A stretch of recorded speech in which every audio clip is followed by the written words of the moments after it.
Well, hello. I have returned. This is episode 19. 19? 19 of the Unstoppable Entertainment Show. I am, of course, Nate Schaffner, otherwise known as the Unstoppable Nate. I do apologize for uh, this brief hiatus that I've been on. I ended up having a busy weekend, and then for some reason my computer decided to say, no, I'm not going to work for you for the next couple of days. But we got it figured out. Everything is okay, and in any event, I am here. I am here to report entertainment news for all of you lovely people. um, I hope you're doing okay. I hope everyone is doing well. And if not, I hope that this show provides a brief respite for whatever it is that you're going through in life. I got a big show for you guys this week, so kick back, relax, and just have a good day.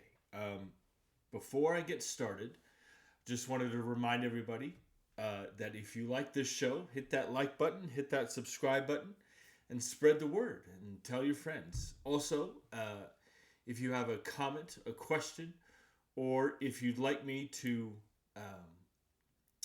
talk about certain movies or franchises, you can email me anytime at the address listed in the description of this video. So, with all that down, let's get started this week, and let's get started with this. So, there's a new. So, Mikey Madison, who won an Oscar for her performance in Anora this past year, has lined up her next role. This article is on CBR, published by Deanna Carpenter.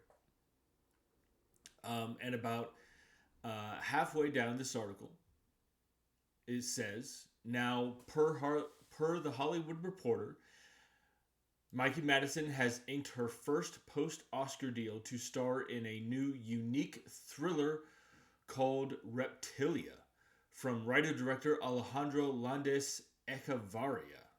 I hope I'm pronouncing that right. Madison will co-star in the new fantasy thriller alongside Oscar nominee Kirsten Dunst.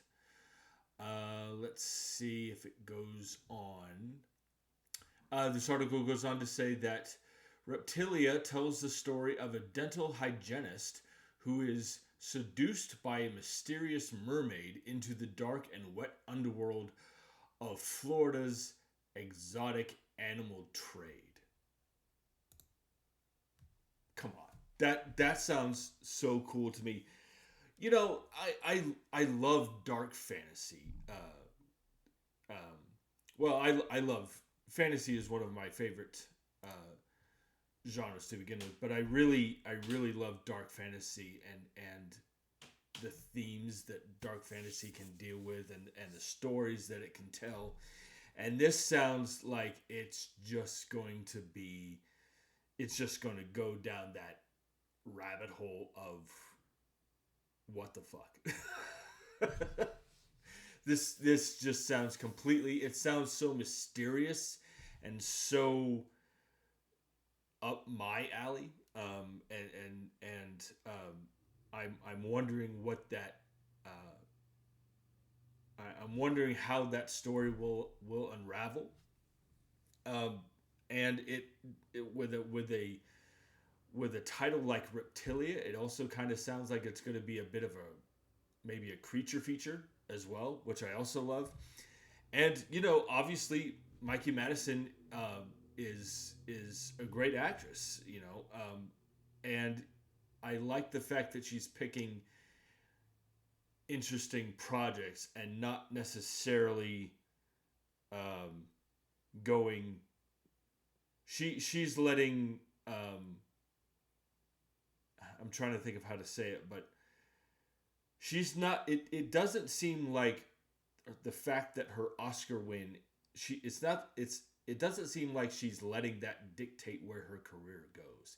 It seems as if yes, it seems as if yes, that Oscar win opened doors for her career, but she's still going to pick projects that she feels passionately about and not necessarily give in to mainstream main doing. She's not necessarily going to give in to doing mainstream films if she doesn't believe in the project.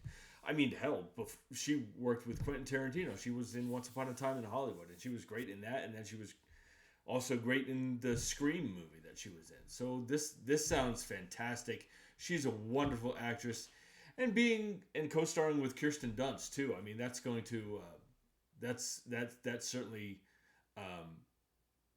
going to be a huge win for her as well. But this sounds great to me. Dark fantasy creature feature. Just take my money now. So jump in the comment section and let me know your thoughts on this. So this next article has to do with Nicolas Cage's next movie.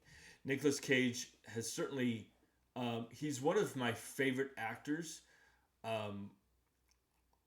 Simply because of the kinds of projects that he chooses. He can, he's kind of had an up and down career, but lately he's been killing it, really. I mean, he's been crushing it. It's interesting to me. Sometimes you can watch a movie and your reaction would be like, what are you doing? And then you can watch a movie like Mandy and be like, bro, you are the greatest actor on the planet. But he's had a very interesting career. He's one of my favorite actors. And he's said that he said recently that at least his film career is winding down. He's only got a few more left in him, he thinks. And his next movie role has just been revealed. This article is on CBR. And this article says the next movie to star Nicolas Cage has been revealed. This time, the veteran actor is heading to biblical times to help tell one of the lesser-known stories about the childhood of Jesus Christ. This article goes on to say, per Deadline, Cage is among the stars of the upcoming film The Carpenters Son, which just had its U.S. rights picked up by Magnolia Pictures. Cage is playing the carpenter. Let's see. While FKA Twigs from the most recent Crow movie will co-star as Mother, and Noah Jupe from A Quiet Place is playing the boy. Lofty Nathan is the movie's writer and director. This article goes on to say, The Carpenter's Son is inspired by the infancy Gospel of Thomas. According to a description of the film, it tells the dark story of a family hiding out in Roman Egypt. Known only as the boy, the son is driven to doubt by another mysterious child and rebels against his guardian, the carpenter, revealing inherent powers and a fate beyond his comprehension. As he exercises his own power, the boy and his family become the target of horrors, both natural and divine. Okay, so this sounds very interesting to me. Let me just say this right off the top, and I don't mean to. I don't want to get too into it, but I am not a religious person. I am an atheist. I believe. I believe in spirituality more than religion. but I do not believe in any deity whatsoever. Um, I am a man of science. Um, that's not to say, look, I respect other people's beliefs, but seeing as how this is my show, I'm going to tell you what I think. But I respect other people's beliefs. Um, Now, um, however, I have seen uh, in I've seen growing up, and both as a boy and in my adult life, I have seen um, I guess what you would call uh, biblical epics, faith based films. You know, the Ten Commandments. I grew up watching that on television. You know, and for a long time, and that was before I even knew who Charlton Heston was. Like, to me, he was Moses. You know, that's every, like, from a certain perspective. Anytime I see Charlton Heston, I see Moses. You know, because of the Ten Commandments. And there was a movie that came out about 10 years ago called Exodus: Gods and Kings, with Christian Bale and Joel Edgerton. It's not a very good movie, but as someone who is a non-believer, I appreciated the creative storytelling and the creative aspects of that movie. I appreciated, and again, as someone who went to film school, I appreciated the craft of the filmmaking that was in that movie. I, I've one of my I've seen Ben-Hur with Charlton Heston, and I love that movie. I appreciate. I am. I know this is kind of hard to comprehend, but I can appreciate a good story um, in a biblical epic film with, even though I am not religious. I like a good story, and as an aspiring filmmaker myself, I appreciate the craft that goes into telling those kinds of stories. So this um, this synopsis. Um,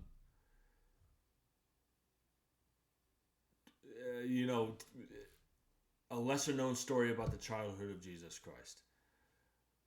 Look, I'm interested in this. Look, I'm going to be honest. If Nicolas Cage wasn't in this, I would not be interested in seeing this at all.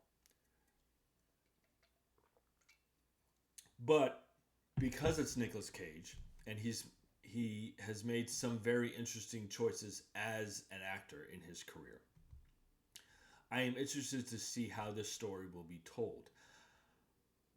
I have no doubt in my mind that this movie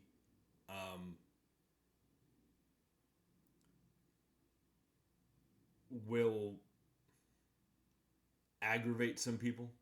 Um, you know, I don't want to offend anybody. I want to be careful, but when you're telling, you know, um, sometimes when you're telling a biblical story,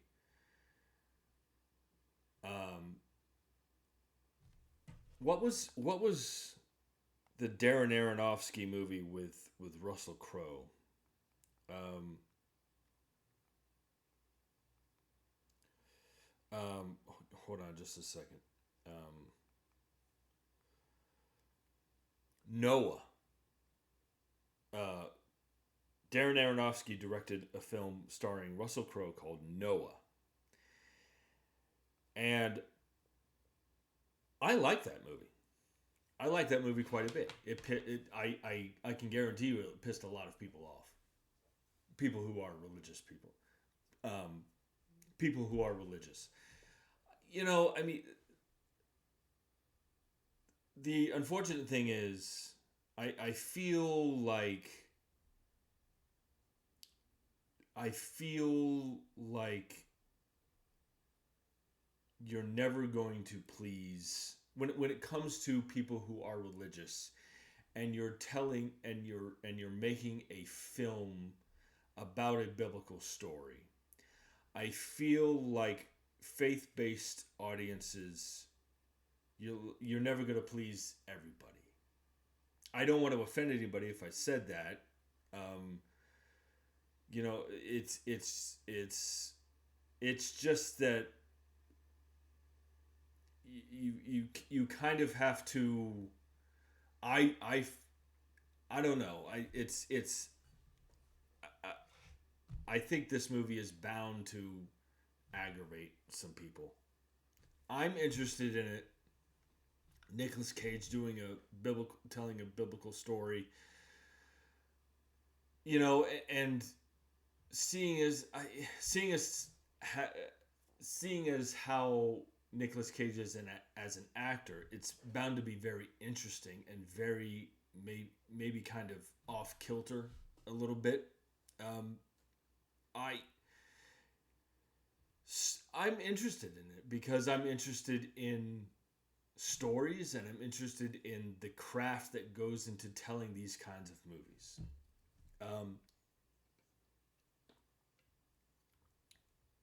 Sometimes, like with Noah, even though I like that movie quite a lot, um, these movies take creative liberties. From a certain point of view, they take creative liberties, I guess I should say. And, you never know. When it comes to people who are religious, you never know who you're going to offend. That's what I'm trying to say. And this story sounds interesting. Um, you know, the carpenter, mother, the boy, the dark story of a family hiding out in Egypt, known only as the boy. The son is driven to doubt by another mysterious child and rebels against his guardian, the carpenter. It's this sounds interesting to me, and I'm interested in seeing it. Whether or not other people will be is remains to be seen. I just hope that when it comes to how I feel about biblical epics or faith-based films, I hope I've communicated my opinion about them correctly. Um, this certainly sounds very interesting, and with someone with Nicolas Cage starring in it, I'm sure that it will be very interesting. So jump in the comment section. Let me know what your thoughts are on this. Are you interested in this movie? Are you, what are your thoughts on Nicolas Cage being in a movie like this? And how do you guys feel about biblical epics or faith-based films? I'd love to know. Jump in the comment section. Let me know your thoughts. So this next piece of news is regarding a new movie that Michelle Yeoh will be in. Michelle Yeoh recently won the Oscar for Everything Everywhere All at Once. She is a legend in overseas. She's you know she's very I guess what I'm trying to say is Michelle Yeoh is a legend overseas. American audiences know her, of course, but when it comes to the kinds of films that she's done,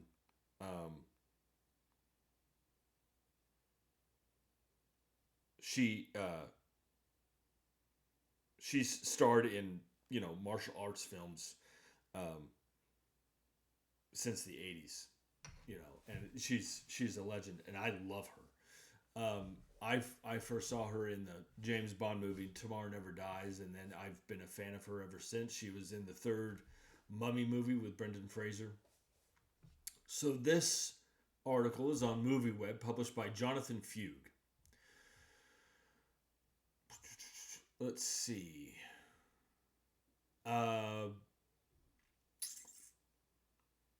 Where's it? Let me see here.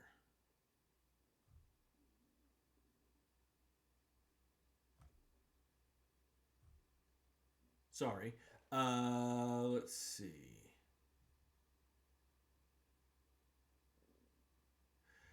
About halfway down this article, it says, after a career spanning decades on the big screen, Crouching Tiger, Hidden Dragon star Michelle Yeoh has at last been receiving the Hollywood recognition she has long deserved. Yes, she has. Yeoh was awarded the Academy Award for Best Actress for her lead performance in the multiverse-exploring action-comedy drama Everything Everywhere All at Once, and has also now finally received a star on the Hollywood Walk of Fame, with the actor and martial artist now set to take the lead in new action thriller The Surgeon. This article goes on to say, described as stylized in a report from Variety, Yeoh will star as a retired surgeon who is abducted and forced to operate on a mystery patient. Though greatly outnumbered, her captors have overlooked her greatest weapon, 35 years of surgical experience, which results in what the synopsis describes as an explosive and brutal confrontation which sees her dispatching enemies in a visual style that defies anything you have seen before. Holy God. Holy crap. Okay. First of all, like I just said, Michelle Yeoh is, I'm one of her biggest fans, and I will see anything that she's in. Now,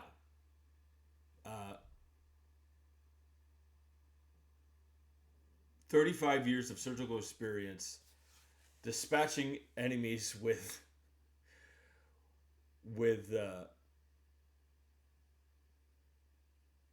yeah, okay.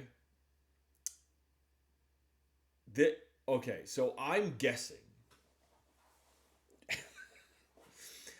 I I'm guessing that at some point we're going to see Michelle Yeoh uh,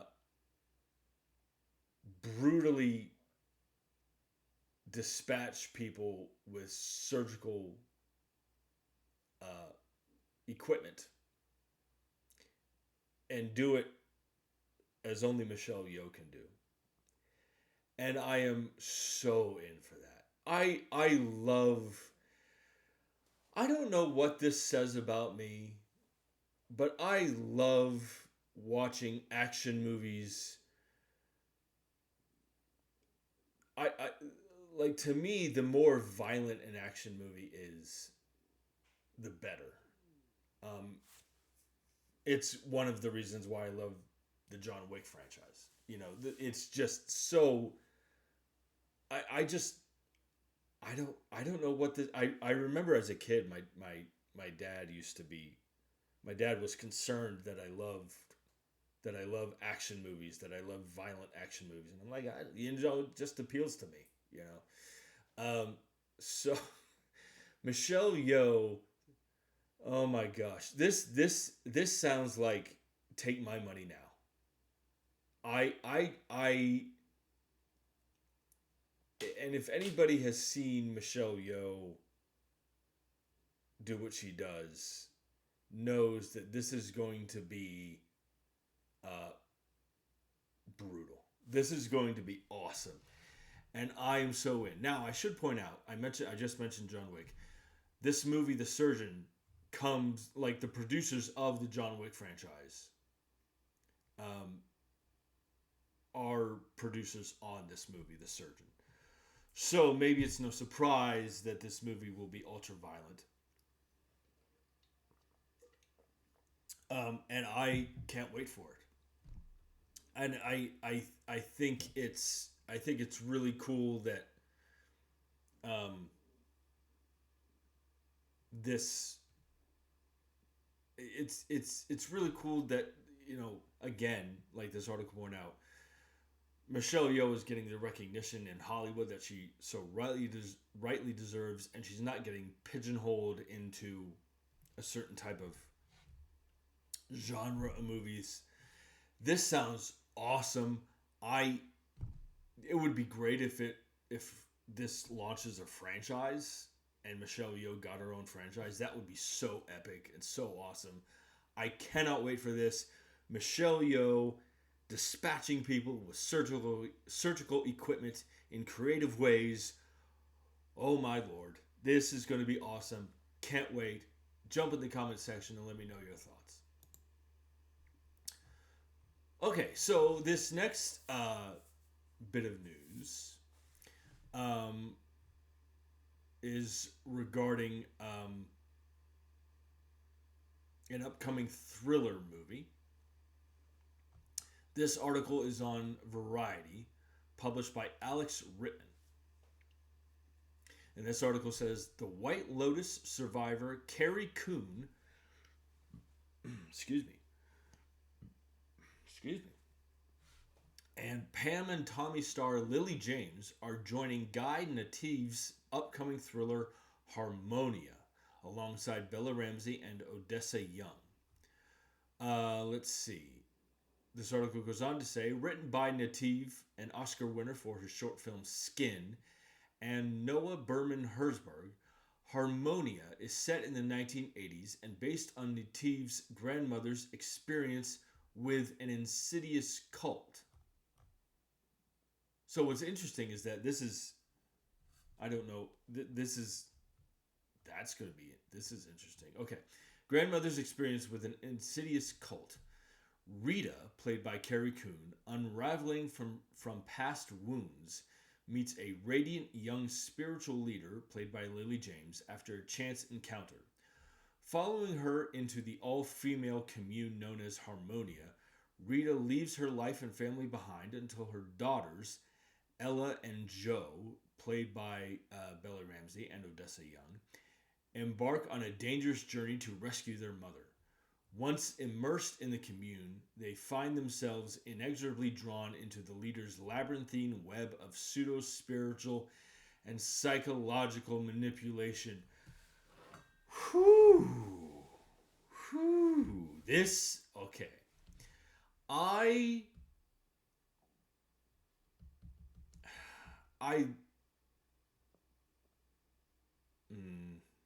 I'm trying to think of the best way to say this. I love psychological thrillers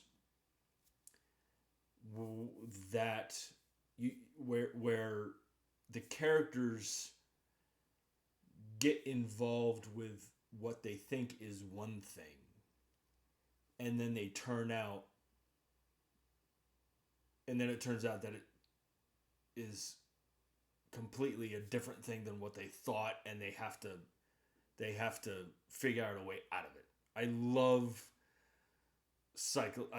movies like that. And so this is based on, it sounds like this is based on an actual experience with a cult. And that sounds cool to me. I have, when it comes to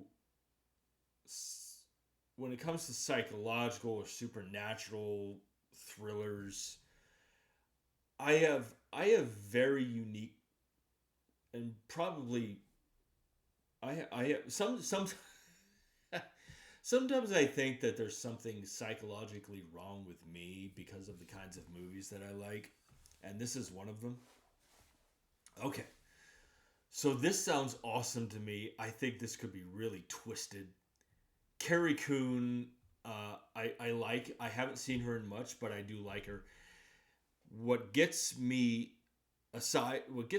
interested and excited about this, aside from the synopsis, is the involvement of Lily James.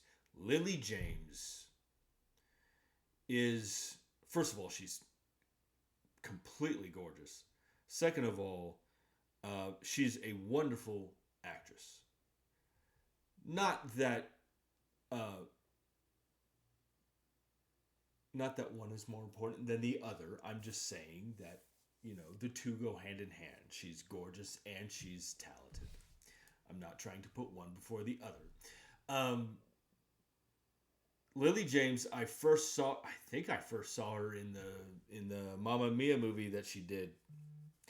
And then she was in this movie um, that not a lot of people saw, called Yesterday.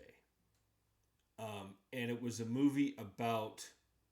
It was basically this movie about the Beatles getting erased from history, but only one, only one person remembers them, and he starts taking credit for the Beatles' music, and Lily James is in it, and she's wonderful. You know, I think she's going to be. They're doing There's going to be a remake of Cliffhanger, I think, and there is, and she's going to be in it. Lily James is wonderful. So and her, it sounds like she's going to play the leader of. She's going to play the spiritual leader of this cult. So I think we're going to really see some interesting acting from her, which everybody knows she can do. Wasn't she in the hold on. I think she was in the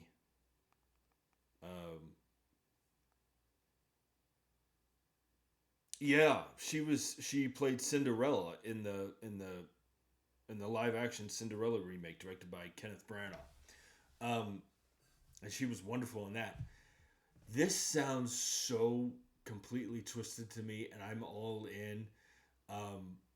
You know, psychological manipulation and all that. I just can't. I can't wait for this. And Bella Ramsey, obviously having success on The Last of Us, that's going to be great too.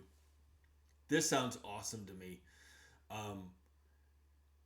And like I said, I love movies like this. So jump in the comment section and let me know what you guys think about this. So there is some casting updates regarding the Legally Blonde prequel series. This article is on Variety, published by Joe Otterson. And this article says, Amazon Prime Video's Legally Blonde prequel series has added 5 recurring guest stars, Variety has learned. Chloe Wepper, David Burtka, let's see, Brett Harder, Kayla Masonette, and Lisa Yamada have all joined the upcoming prequel.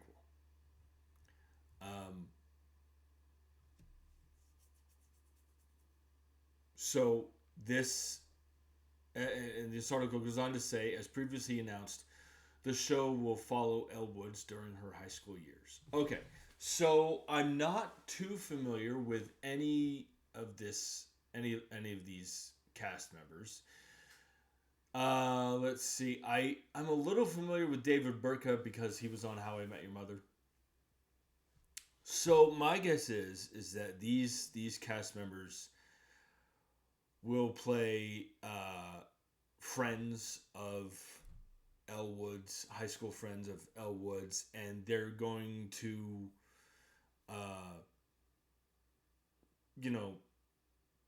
like any good friend, they're going to be there for her and challenge her or support her, and it's just going to be this well crafted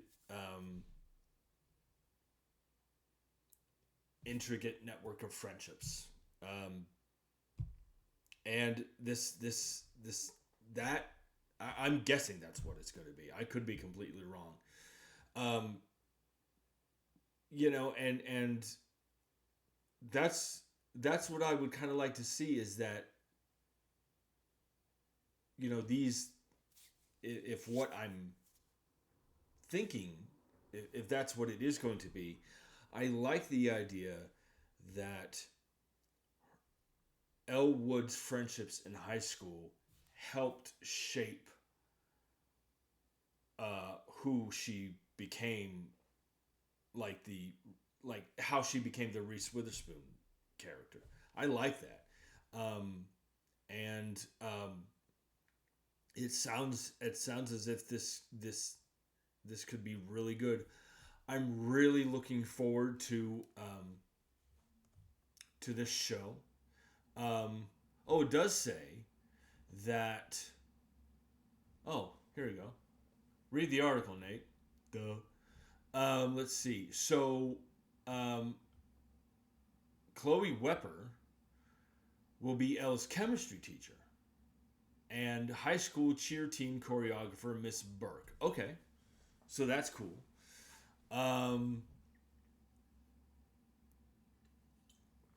See what happens when you read the article. Let's see. So, let's see. David Burtka has been cast as Elle's neighbor Chad, while let's see, Brad Harder will play Chad's husband Charlie. That's cool. That's awesome. Okay, so Kayla Masonette and Lisa Yamada will play friends in Elle's Bel Air. It will play friends in Elle's Bel Air high school circle. Okay, so we're gonna have a bit of a couple of friendships going on there. I maybe I'm just reaching. But it was clear to me from the Legally Blonde movies with Reese Witherspoon that Elle Woods had strengths and she had weaknesses. And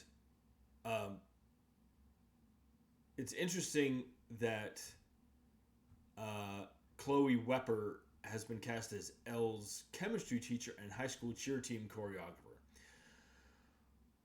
Okay, so I have a feeling, and I could be completely wrong. I have a feeling that Elle is going to excel at one thing,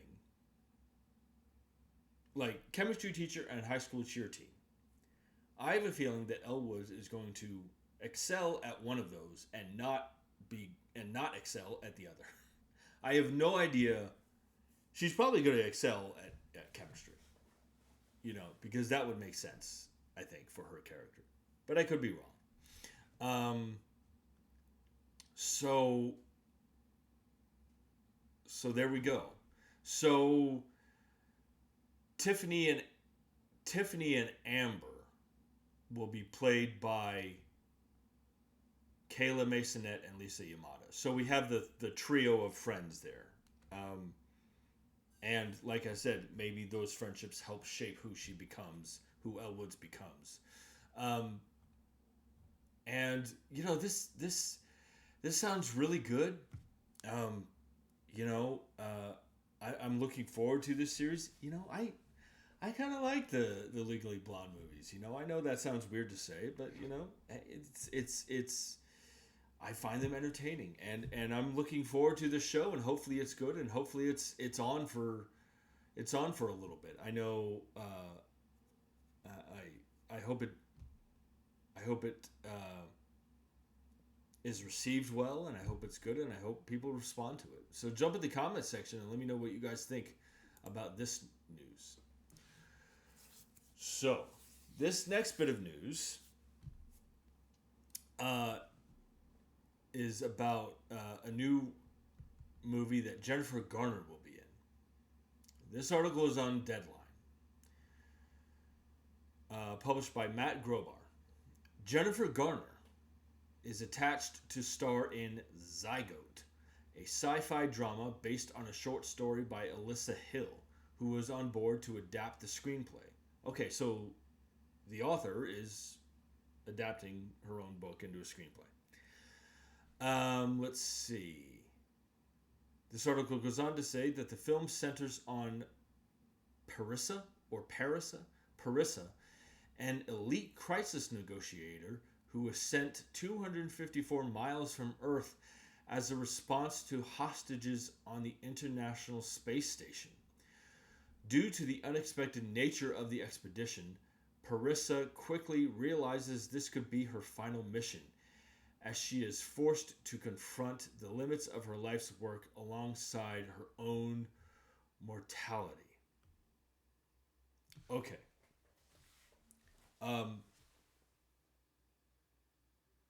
First of all, I love this synopsis. One of the reasons why I love science fiction as a genre is science fiction can ask questions that maybe other genres can't.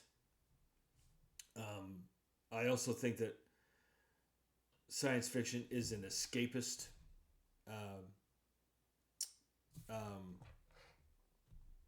genre, and you can tell all different kinds of stories with science fiction.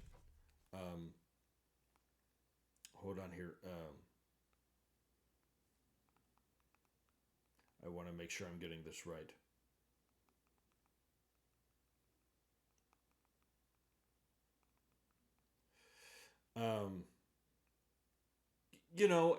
It's I just love this genre, and it's, science fiction can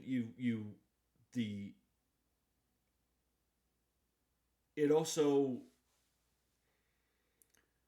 a good science fiction story, you can come away from it, whether it's in a book or a movie, and you can have it you can engage in thought-provoking discussions because of the genre.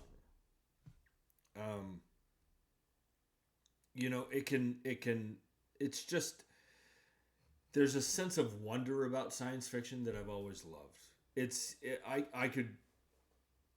People love science fiction for all different kinds of reasons. It can tell complex themes, all that kind of stuff. I just love the genre. Anyway, so Jennifer Garner, I love Jennifer Garner, going all the way back to, say what you want about the Daredevil movie she was in and the Elektra movie she was in. Her performances in those movies were exceptional.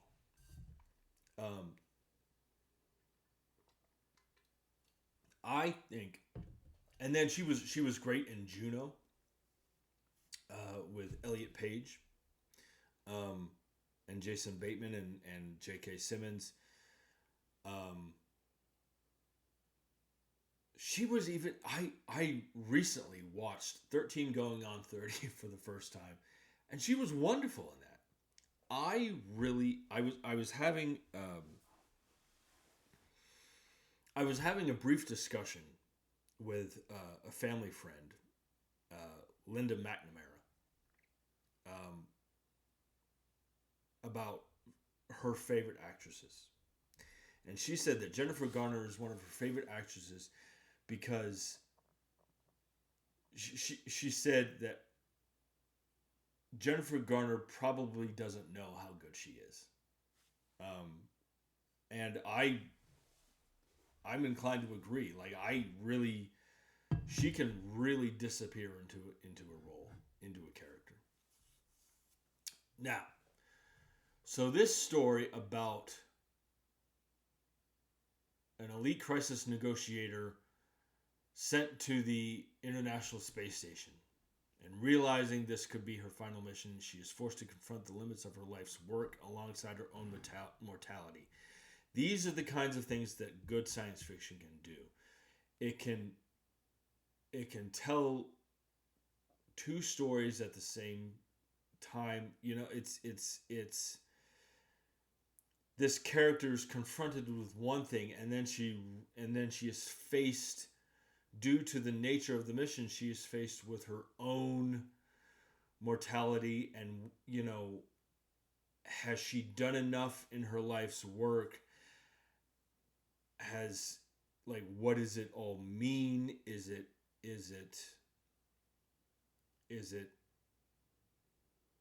what I've done in my life enough? And she's confronting all that while she's dealing with this crisis on the ISS. This sounds very complex to me. And this sounds very interesting. You know, with an actress the caliber of Jennifer Garner, I think this could be great. I think this could be really great. Hold on, let me...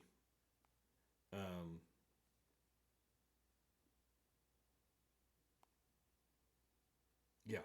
So, you know, and again, I love the genre, so you had me there. This sounds great to me, and maybe this could be, you know, I just think this sounds wonderful. So jump in the comment section and let me know your thoughts.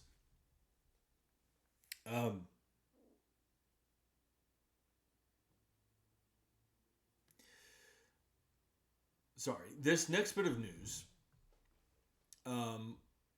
is on. It has to do with an upcoming project that Elizabeth Olsen is going to be in. This article is on CBR, published by Monica Coleman. About halfway down, it says, per Deadline, Olsen has just joined Twilight's Kristen Stewart and Dune Part 1's Oscar Isaac in the vampire thriller Flesh of the Gods. The film is described as a hedonistic 80s vampire thriller and will have Mandy director Panos Cosmatos at the helm. Stewart and Isaac's casting was announced early this month. This article goes on to say, in Flesh of the Gods, Isaac and Stewart will portray Raoul and Alex. The film's description reads that it follows the duo as a married couple in glittering 80s LA who descend each evening from their luxury skyscraper condo and head into an electric nighttime realm. When they cross paths with a mysterious and enigmatic Nameless, that's the character's name, Nameless, cool, and her hard-partying cabal, Raoul and Alex are seduced into a glamorous, surrealistic world of hedonism, thrills, and violence. Olsen will play Nameless. Okay. First thing I want to say. Sorry, I keep getting interrupted.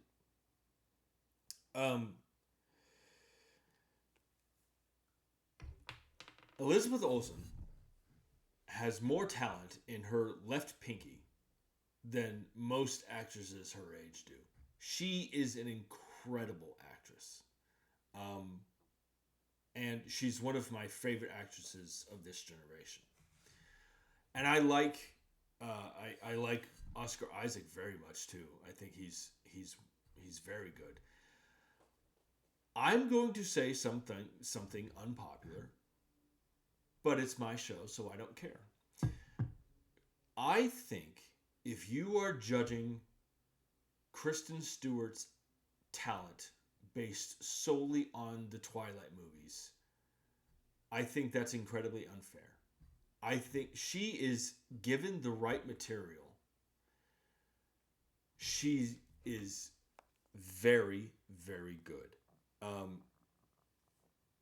What was the movie that she was in?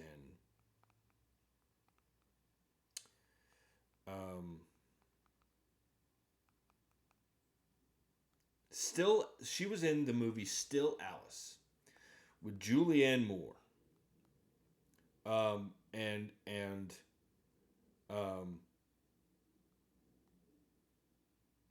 played. I think I think she played Julianne Moore's daughter in Still Alice, and she was wonderful. She was great in that movie.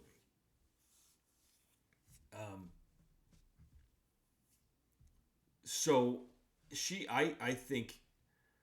I think again, given the right talent, um, I'm sorry, given the right material, Kristen Stewart can be great and has been great. Mm.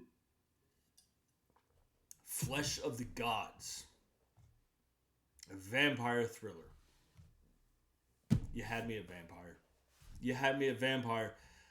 There's something um, unique about vampire material, vampire films, books, whatever. You know, there's something oddly. I'm trying to think of how to describe, but there's. Um, I find. I find uh, material surrounding vampires, like books and films, I find something sensual about that genre. There's something sensual. There's something attractive about um, uh, the way vampires behave. There's something that, like, if you know, that I'm attracted to that, and it's just it's very like I said before, I there might be something psychologically wrong with me because of the kinds of movies that I enjoy, but I find something oddly, well, maybe not oddly, but I do find something attractive and sensual about this idea of someone biting your neck and you becoming a creature of the darkness. I'm attracted to that concept. And Elizabeth Olsen playing this nameless character in a world of hedonism, thrills, and violence. I think this could be great. I think this sounds very thrilling to me. This sounds exciting. This sounds like a project it sounds like a movie, Flesh of the Gods. This sounds right up my alley. And I love the talent involved. Um, so I should point out that Andrew Kevin Walker wrote the script, and Andrew Kevin Walker most famously wrote Seven, the movie with Morgan Freeman and Brad Pitt, and Seven is awesome. Seven is awesome. So I want this to be great. I want this to be. I can't wait for this. I love the talent involved. I love the synopsis. Jump in the comments section, and let me know your thoughts. So, this next bit of news. So, we have more casting news regarding the upcoming Hunger Games: Sunrise on the Reaping film adaptation. This article is on Joe Blow, published by Steve Saig. Let's see. This article says Disney alum Kelvin Harrison Jr. is entering the Hunger Games. Let's see. Kelvin Harrison Jr. plays Beetee, champion of the 34th Hunger Games. Jeffrey Wright played Beetee in the original Hunger Games movies. Okay. So, more casting news means it's going to start filming soon. Awesome. Kelvin Harrison Jr. is one of my favorite actors working today of this generation. I think he's uniquely talented. Even though I haven't seen it yet, he also voiced Scar in the most recent in the sequel to the live action Lion King, the Mufasa, the Lion King. So there's that. Again, this cast is really shaping up nicely. I don't have much. I don't have much else to offer other than he's one of my favorite actors, and I think this cast is shaping up really nicely. And I think this could be really good. And he's got. I'm sure filling the shoes of Jeffrey Wright. That's no easy task. But I'm sure that Kelvin Harrison Jr. is up to the challenge. So, more casting news means it's going to film soon. I'm looking forward to it. Hopefully this will be one of the better Hunger Games film adaptations. I have heard recently that, or not recently, but I did hear that the Ballad of Songbirds and Snakes, if I'm remembering it correctly, the movie, not the book,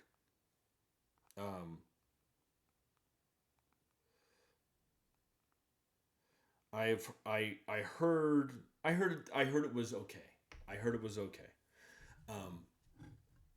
Hopefully this will be as good, if not better. So jump in the comment section and let me know your thoughts about Kelvin Harrison Jr. playing Beetee in Sunrise on the Reaping. Okay, so this next announcement I am very excited about. So, there was a book that came out. I want to say it came out in 2022. Published. It was a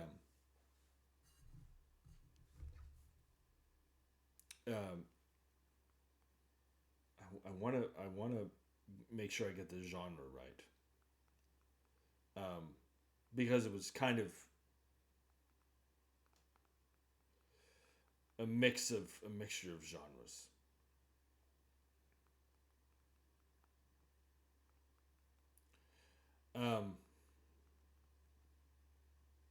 So yeah,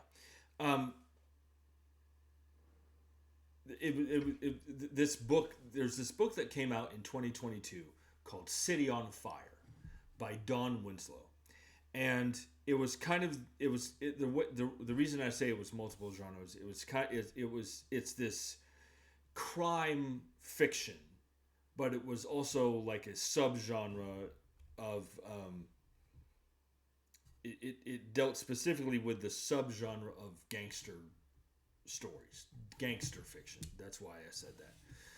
So this book came out in 2022, City on Fire by Dawn Winslow, who's a great writer, a wonderful author. And the book is great. The book is so good.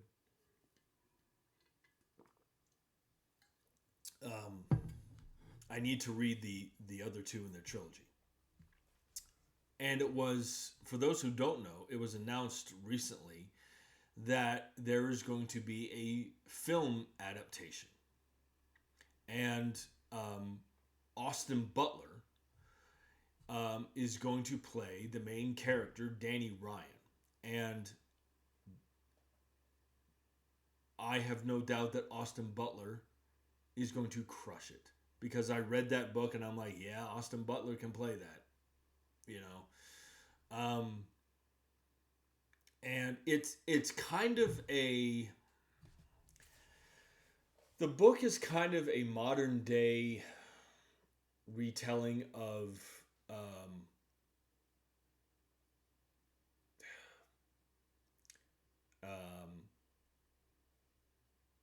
Helen of Troy, or not Helen of Troy, the Odyssey. It's a modern retelling of the Odyssey, and it's great. I can't recommend it enough.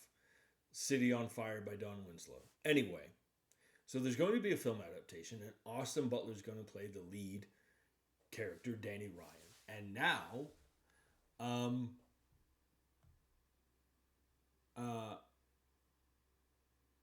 so that was 2 years ago when Austin Butler was. It's been he's been attached to star in the movie for the past 2 years. So now we finally have a director. This article is on Joe Blow, published by Kevin Fraser. Deadline reports that Matt Ross has been tapped to direct City on Fire for Sony's 3000 Pictures. Now, Matt Ross directed this movie, which I have not seen, called Captain Fantastic, with Viggo Mortensen. I've heard it's great. I have not seen it. He hasn't directed much other than that,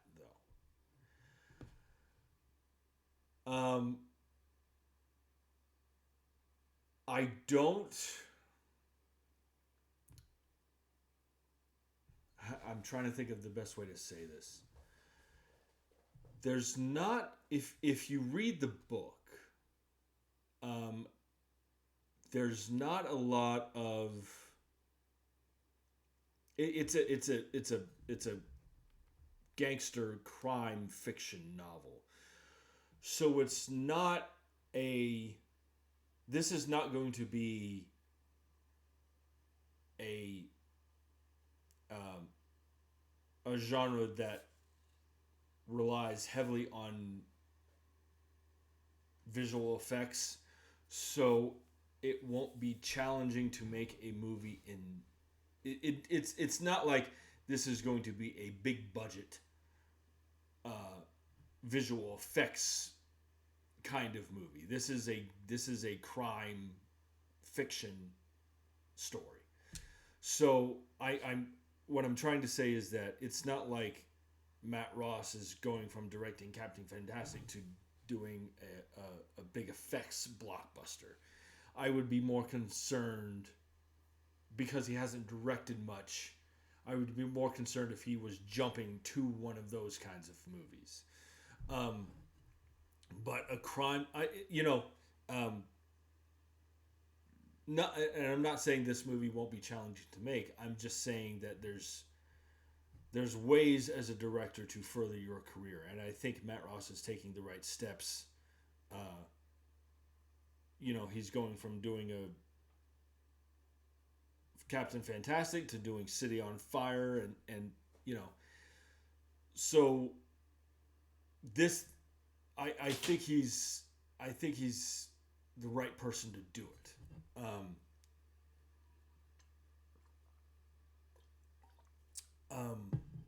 It'll come with its own unique challenges, of course, but it doesn't. Judging from the kinds of stuff that Matt Ross has done, I don't think he's getting in over his head. That's what I'm saying. Now, I am very excited about this because Don Winslow was one of my favorite authors. He writes a lot of crime fiction, as I said earlier. And I loved that book so much. So much. And there's 2 sequels, City of Dreams and City in Ruins. And so Justin Kuritzky's, who wrote the movie Challengers with Zendaya, is going to adapt the script, is going to adapt the book. And Challengers was great. It was one of my favorite movies of that year. I hope this movie is awesome. I hope this movie is great.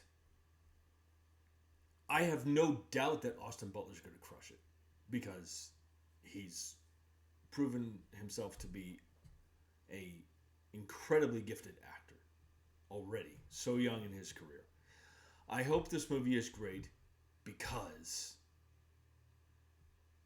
I want this. I would love to see the other 2 movies be adapted.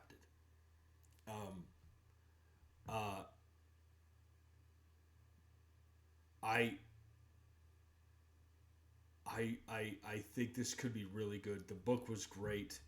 Austin Butler's going to produce this movie as well, so he's had a hand in bringing this film adaptation to life.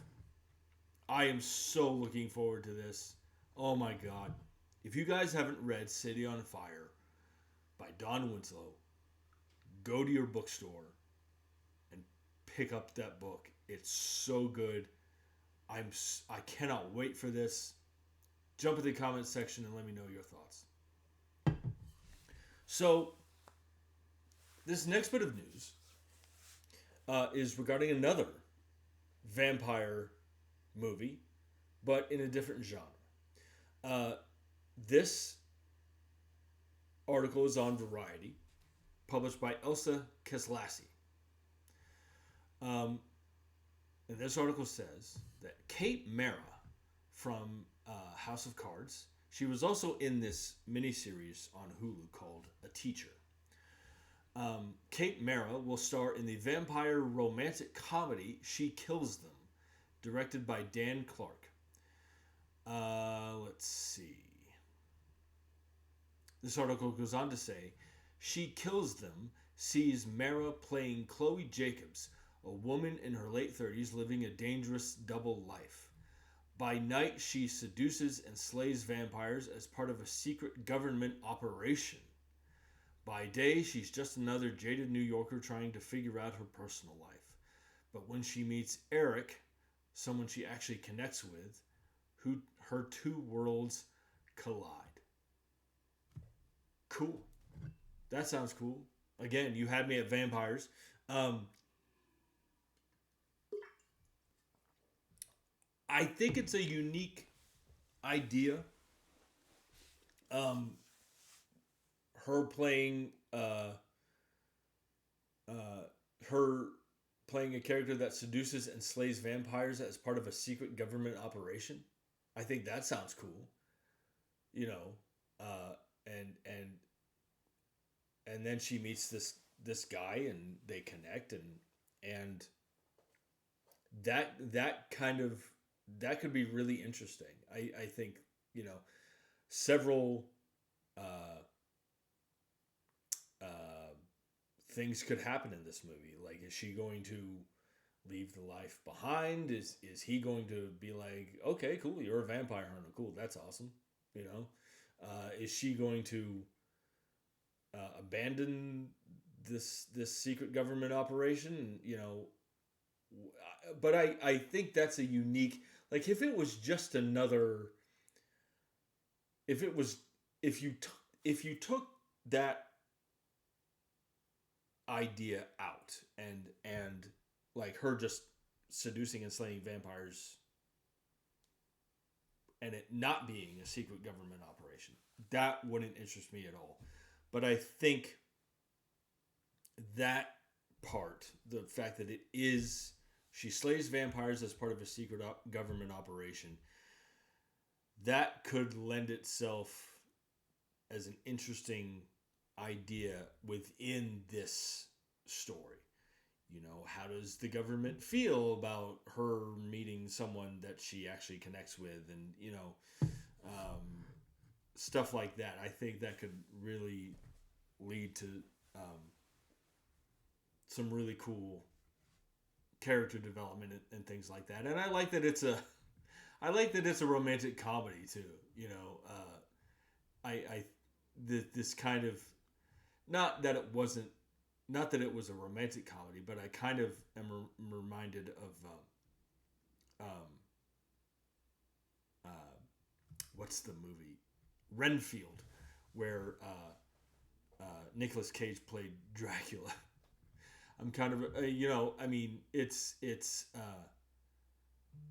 this sounds really, really interesting, and I love Kate Mara. I think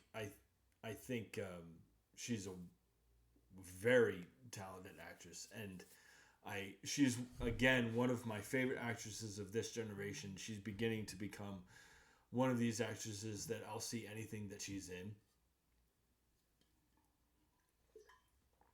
So the fact that she's in a vampire romantic comedy, that sounds awesome. So jump in the comment section and let me know your thoughts about this vampire romantic comedy starring Kate Mara. Okay, so this next bit of news, let me just see here for a minute. This next bit of news is on Deadline, published by Andreas Weissman. And this article says it's a upcoming thriller movie. Oscar nominee Samuel L. Jackson, Ava Green, and Maria Pedraza are set to star in the thriller Just Play Dead, we can reveal. The film will be directed by Gary Fleder from Homefront and is written by Dan Gordon, who wrote Rambo: Last Blood. Okay. The synopsis reads, when wealthy criminal mastermind Jack Wolf, played by Samuel L. Jackson, is cornered by the feds, he plans to fake his own death and claim the $30 million life insurance payout with his quote-unquote grieving wife Nora, played by Ava Green, while framing her surfer lover Chad for his murder. But Nora is cooking up a scheme of her own. Kill Jack for real, frame Chad, and keep the fortune for herself. As lies unravel, Nora and Jack scramble to outsmart one another, leaving one burning question. Who will come out on top in this twisted game of life and death? Cool. This sounds like this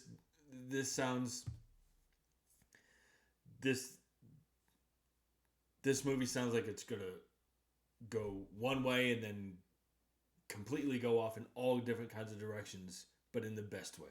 This sounds wonderful. My concern is Dan Gordon because he wrote Rambo: Last Blood, which was okay. It was fine. Actually, more Rambo news coming up. Rambo: Last Blood. Homefront, all right. Gary Fleder directing. He's going to direct this movie. He made Homefront. Okay. Samuel L. Jackson is, as he's stated him, as he would state, is the Bamf. He's awesome. He's one of my favorite actors. He's one of the biggest movie stars ever in the industry. He's great. Ava Green. I'm gonna tell you a little story. So, I was telling somebody the other day. One of the great things about being a film lover as an adult. Look, I'm 40. I'll almost be 41. which being a film lover at as an adult means I can watch whatever the fuck kind of movie I want to watch. So this was back in 2003. So I was in college, and uh, a friend of mine invited me out to go see. She was really into independent film. I mean, she liked the mainstream stuff too, but she was really into independent film. And she invited me out. I was like, sure, we'll get, we were just starting to get to know one another, and obviously I'm a film lover, so it's to get to spend more time with her and to see a movie. It was a great night. And so Ava Green, we went to go see this movie, and this was in 2003. So I was in college, and we went to go see this movie called The Dreamers, that Ava Green was in, and it was at that time, it was the first NC-17 movie that I saw in the theater. And it was directed by Bernardo Bertolucci, who is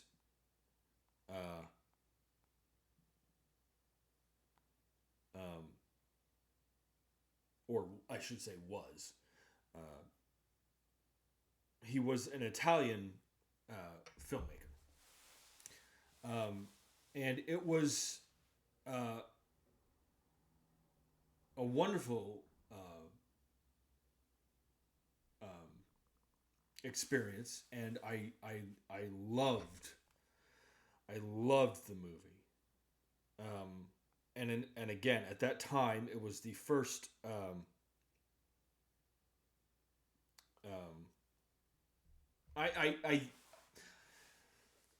it was the first NC-17 movie that I saw in the theater, and I wouldn't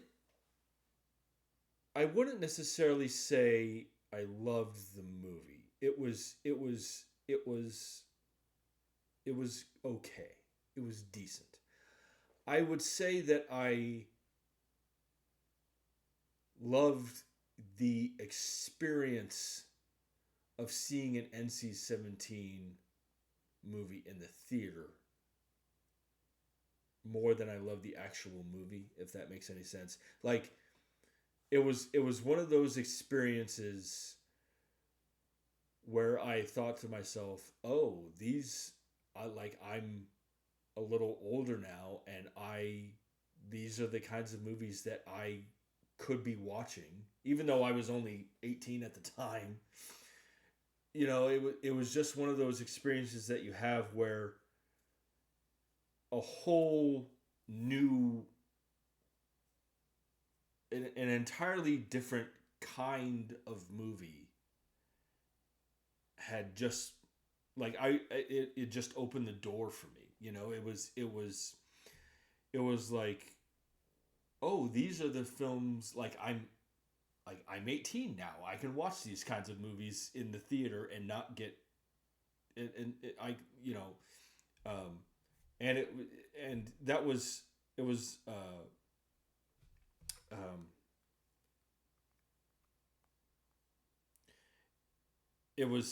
it's this kind of erotic, romantic movie.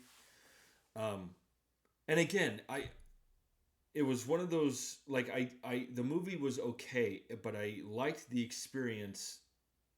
I enjoyed the experience that I had more. Because, again, it was just one of those things where, oh, I'm 18 now, and this whole other world of film going, like, has just been opened to me. I can see all different kinds of films now because I'm 18 and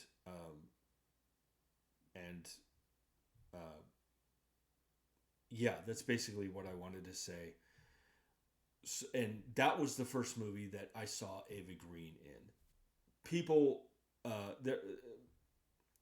mainstream audiences know her as Vesper Lynn from the James Bond movie Casino Royale. But I remember seeing Casino Royale and going, "Hey, that's Ava Green from The Dreamers." You know, Ava Green is she is an actress who has done. She is truly an actress of world cinema. She has been in films. She's not just done the Hollywood thing. She's done all different kinds of films. And you know, so I think she's wonderful. I think she's wonderful. So this synopsis sounds good to me. A criminal mastermind planning to fake his own death and claim the insurance payout. But the wife is cooking up a scheme of her own. That sounds cool to me. That sounds like it could be.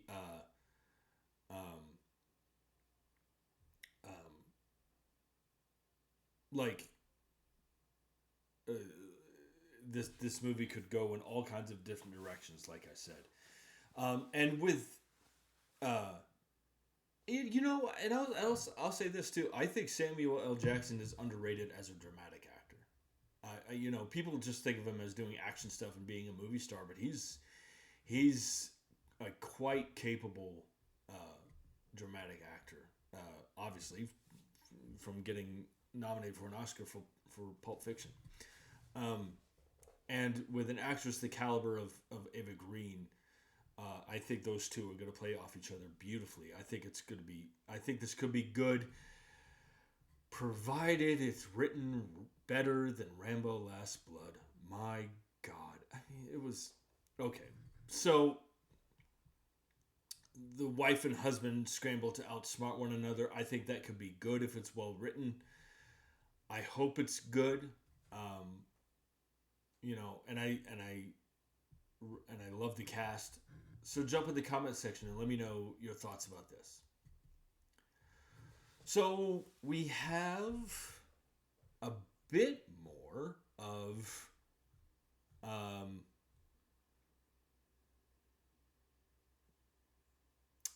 casting news regarding the Legally Blonde prequel series.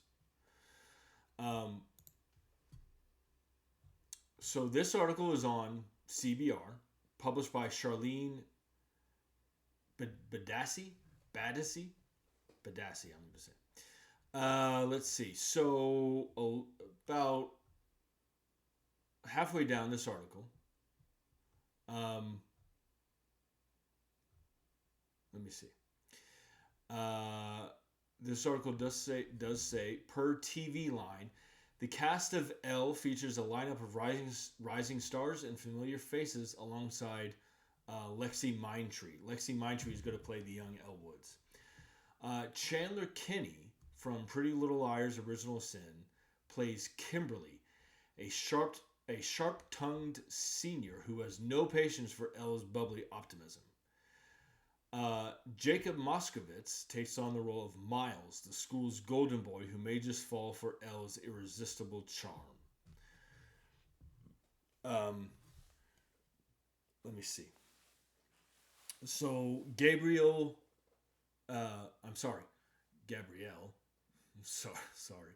Gabrielle Policano portrays Liz, who is described as the anti-Elle Woods. June Diane Raphael from Grace and Frankie will play Elle's glamorous and slightly overbearing mom, a role originally originally played by Tana McClure. Let's see. So this sounds interesting. So it sounds like more of her. The cast is rounding out regarding Elle Woods' friends and evidently enemies.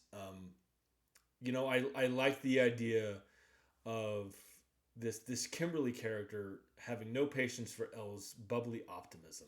That sounds cool. So she's already going to have a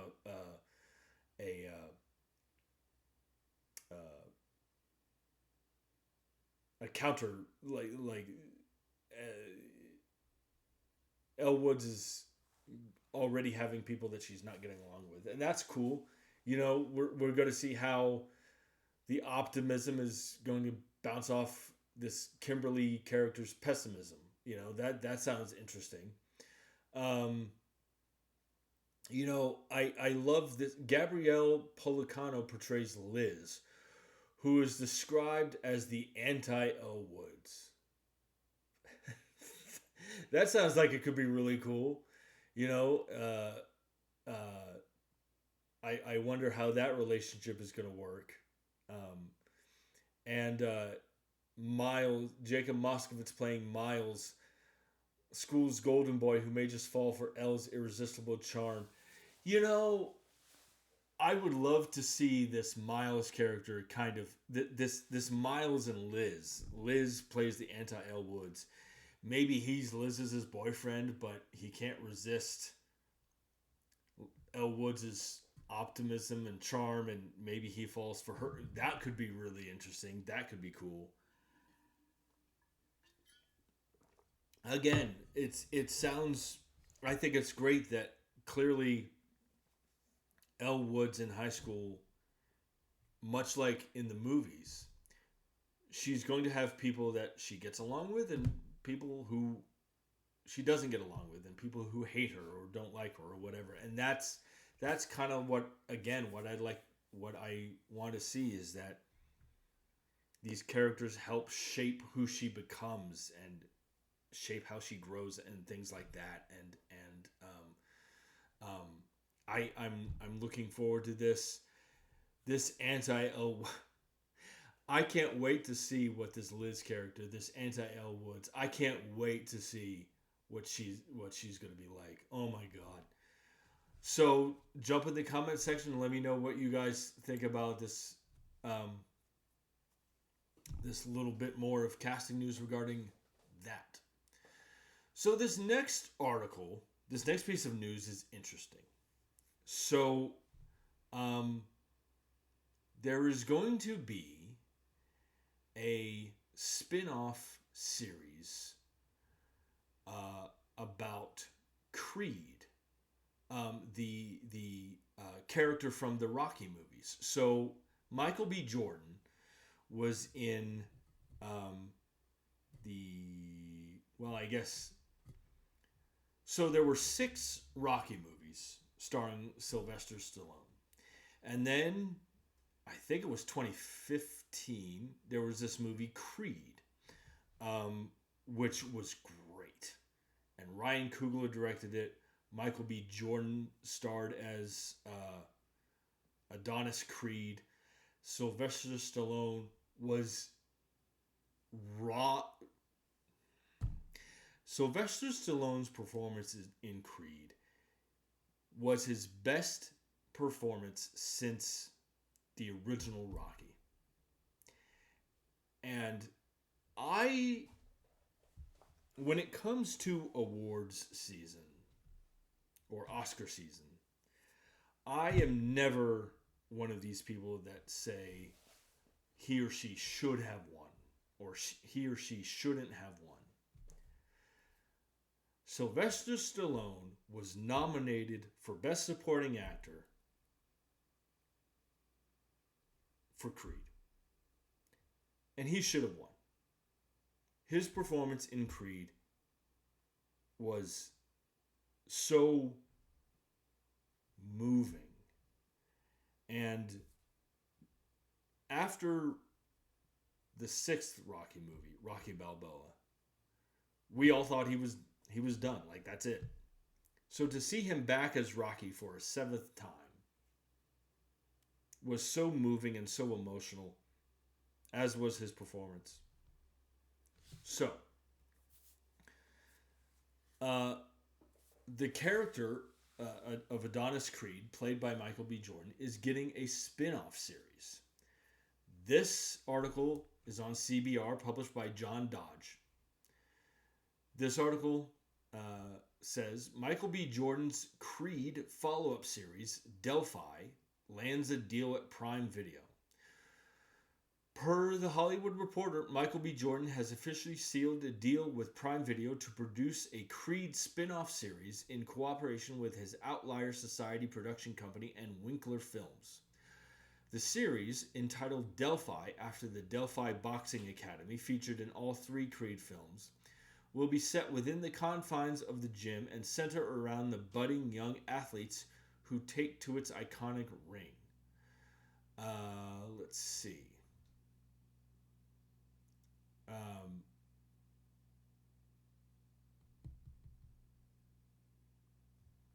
Let me see here if it's...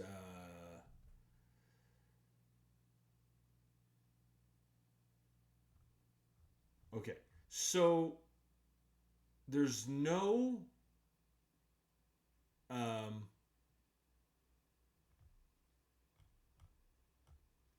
it doesn't say whether Michael B. Jordan will be in the series. So there's that. It's clear to me because the first Creed was amazing. It was, you know, I remember feeling like, God, do we really need a 7th one? And it was its own thing, and it was great. And I liked Creed 2 quite a bit. I haven't seen Creed 3, though. And Michael B. Jordan actually directed that as well. And I know that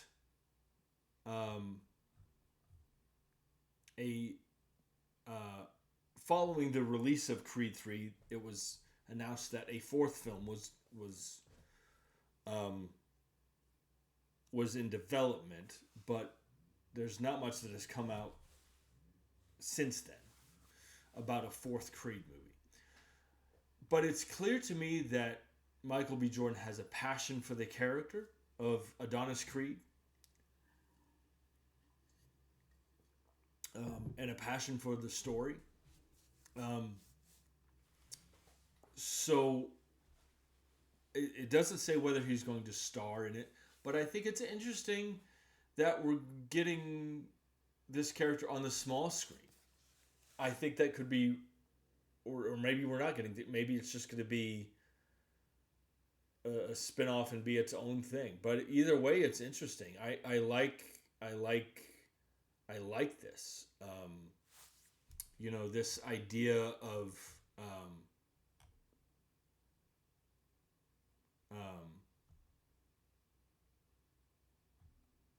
This idea of the young athletes who are training in this Delphi Boxing Academy, and one day stepping into the big leagues. I like that concept. I like that idea, and I think with Michael B. Jordan landing this deal, and I think he has shown a great passion for the character and for this world.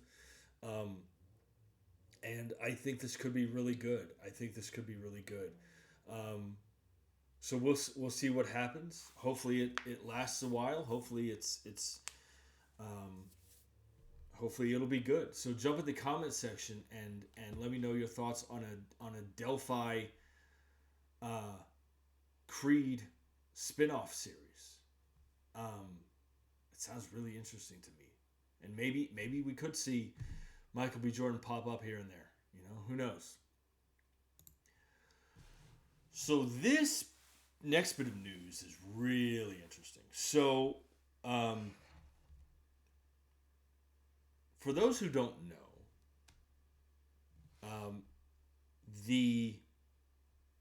back when this is a bit of Marvel Cinematic Universe news. Um, Back when Daredevil Born Again was announced, the series on Disney Plus, there were a lot of questions surrounding it.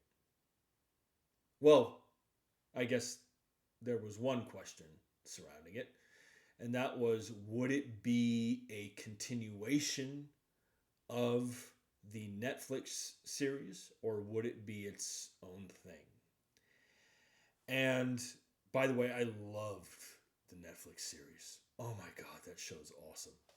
If you haven't watched the Daredevil Netflix series, you should. It's great. And apparently, what happened was that at one point, the Daredevil Born Again Disney Plus series was going to be its own thing. And however, they made a creative overhaul and decided it was going to be a continuation of the Netflix series, and that everybody was going to come back. And I think that was the right move, because I think if Daredevil Born Again was going to be its own thing, you would risk confusing a lot of people. Now, I haven't watched Daredevil Born Again yet, but I've heard it's very good. I need to watch it. So,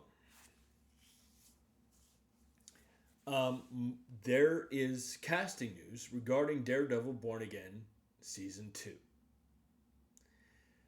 This article is on Joe Blow. Let me see here.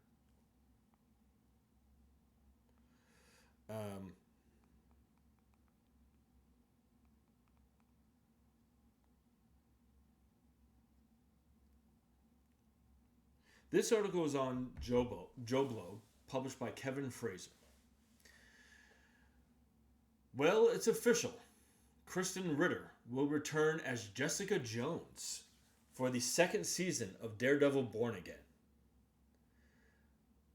The announcement was made during Disney's upfront presentation. Ritter played Jessica Jones in the eponymous Netflix series, which ran for 3 seasons from 2015 to 2019.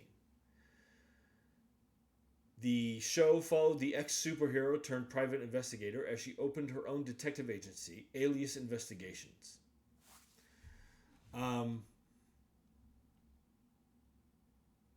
So, Jessica Jones is going to be in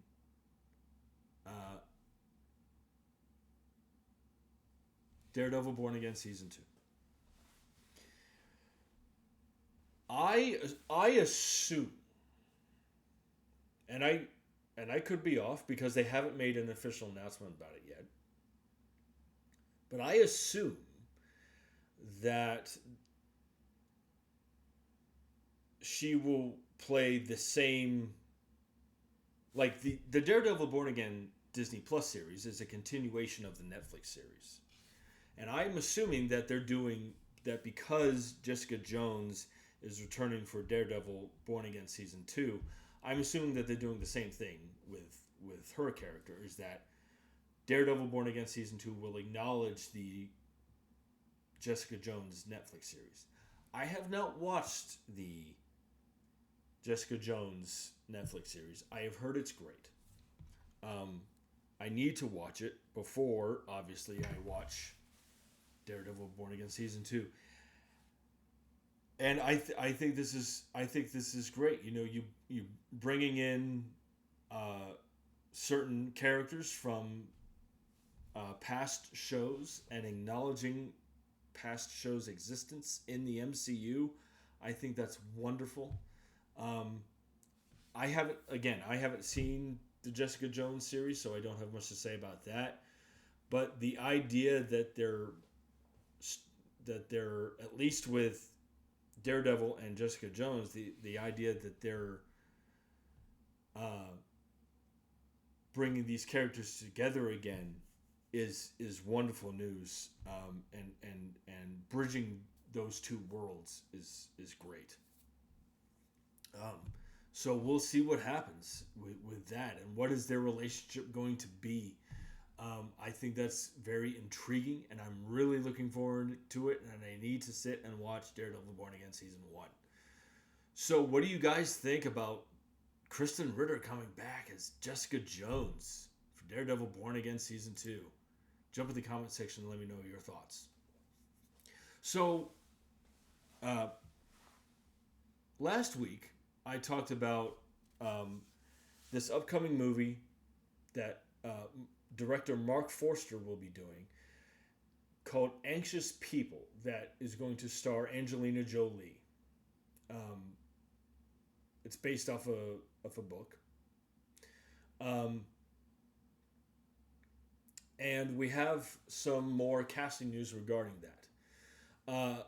This article is on CBR, published by Manuel Demaggio.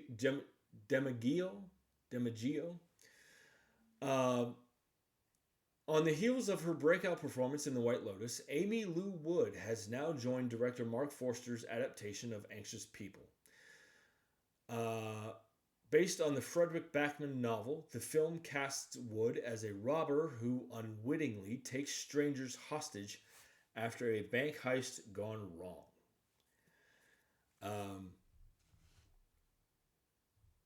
Deadline. This article goes on to say that Deadline confirmed Wood has been cast as the story's catalyst and reluctant villain. Okay, so Amy Lou Wood is going to play off of Angelina Jolie. That's going to be really cool. And Amy Lou Wood is going to play the villain, the unwitting villain. That's going to be really cool. Look, I have not seen The White Lotus. I've heard it's incredible. So I can't comment much on Amy Lou Wood, but I will say what I can offer my opinion about, if I put my filmmaker cap on, is that I think an actress the caliber of Angelina Jolie will bring out the best in Amy Lou Wood. You know, it's kind of I heard an actor. I was watching this. I was watching this Star Trek roundtable discussion with a few Star Trek actors, and Jonathan Frakes, who played Riker on Star Trek: The Next Generation, was talking about working with Patrick Stewart, who was this, even at that time, Patrick Stewart, even at the time of Star Trek: The Next Generation, Patrick Stewart was a very accomplished actor. And Jonathan Frakes described acting alongside Patrick Stewart as, he said it's kind of like playing tennis with someone who's a better tennis player than you. It's like, oh, that's how it's going to be. Okay. And I think that's how it's going to be with Amy Lou Wood in regards to working with Angelina Jolie. It's, you know, Angelina Jolie will be very, Amy Lou Wood will be like, oh, I have to step up my game because I'm working with, not that she wasn't doing great before, but Angelina Jolie will bring out the best in Amy Lou Wood, I think. And her playing a villain will be interesting too. And this bank heist gone wrong, that's going to be interesting. I'm really looking forward to this. I'm looking forward to seeing Angelina Jolie back acting again. It's going to be great. And I'm really looking forward to this. And I'm looking forward to seeing Amy Lou Wood further her career, branching out into doing movies. I'm looking forward to that. So jump in the comment section and let me know what you guys think. Have you seen White Lotus? What do you guys think? What do you guys think about Amy Lou Wood taking on Angelina Jolie? Jump in the comment section and let me know your thoughts. So, this next bit of news is regarding an upcoming thriller movie. This article is on The Hollywood Reporter, published by Etan Vlessing. This article says that Luke Evans and Noomi Rapace are reteaming for the action thriller Traction from writer and director Lorraine Darrow. Evans and Rapace earlier starred in the 2019 film Angel of Mine, which I have not seen. Let's see. This article goes on to say that the character-driven Traction will see Rapace play Kate, a former U.S. soldier leading a humanitarian mission in war-torn Chechnya. The assignment takes a perilous turn, and Kate is forced to take on a cynical American war photographer, played by Evans, and a school teacher and her injured student, as the group must evade both Russian forces and guerrilla fighters. Okay, you have my attention. This sounds a little bit... So there was this movie... This sounds a little bit like... There was this movie that came out a couple years back called Civil War with... that was directed by Alex Garland. And this sounds a little bit like that, but different too. This idea that this humanitarian mission goes haywire. I liked Noomi Rapace. I think she's a very fine actress. I saw her in the, I think it was the Prometheus, the movie directed by Ridley Scott.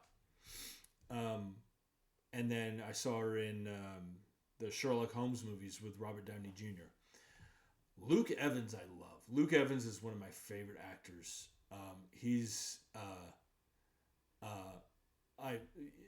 He can display great range as an actor, I think. You know, seeing him in the Fast and Furious movies, and then seeing him as Gaston in the live action Beauty and the Beast, that was great. And I think this movie sounds great. This synopsis sounds very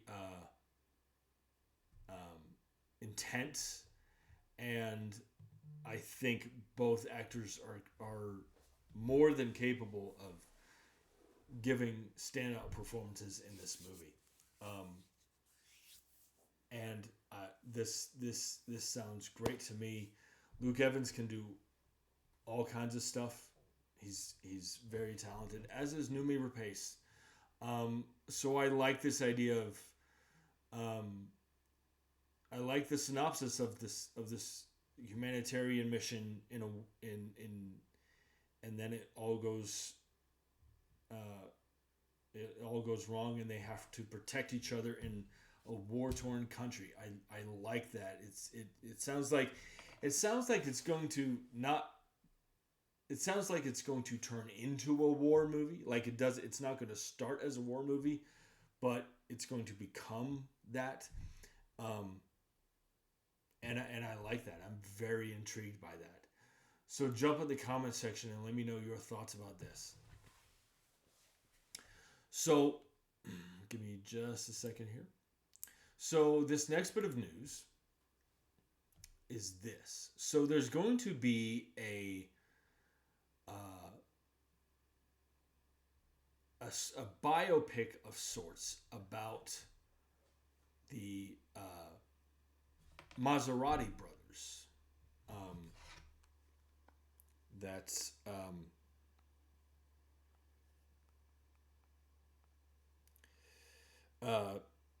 the vehicle, the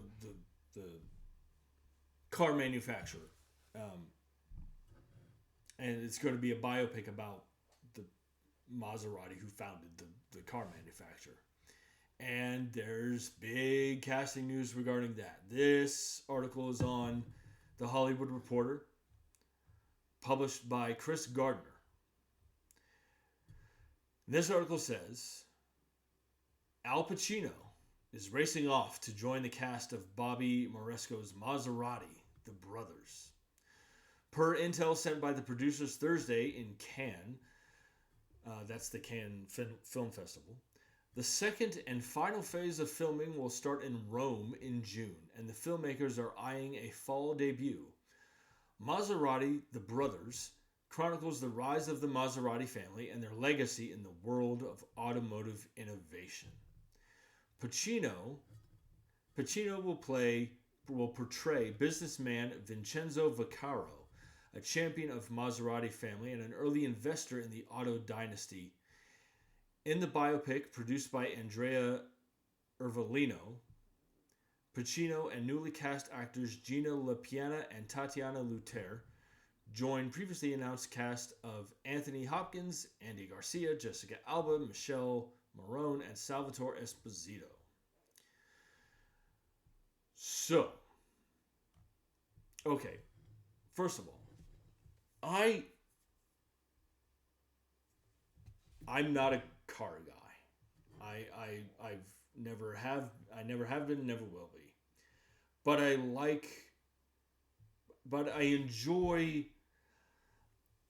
I enjoy movies about things that I'm not interested in because I learned something. And maybe and there's always the possibility of, you know, now that I'm learning about it,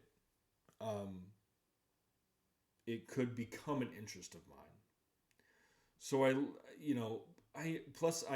enjoy I enjoy biopics.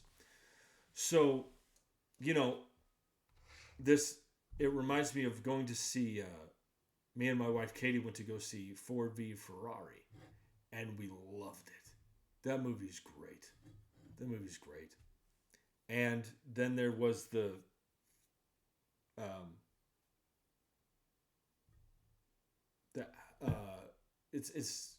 yeah. So I am looking forward to this movie about the Maserati family, and their legacy in the world of automotive innovation. I'm looking forward to this movie because I know nothing about cars. And I know nothing about Maserati, you know. So I'm looking forward to this movie simply because of that. Al Pacino being in this movie. If I wasn't already interested in this movie, I would be now. Al Pacino is one of the greatest actors of all time. And I don't think anybody will disagree.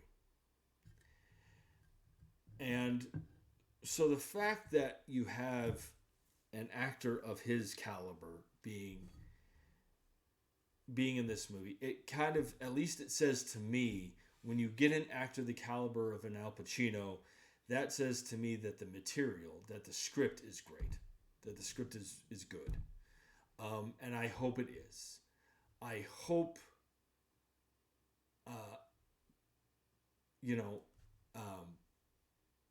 just because I want to see this, a biopic that chronicles the rise of Maserati.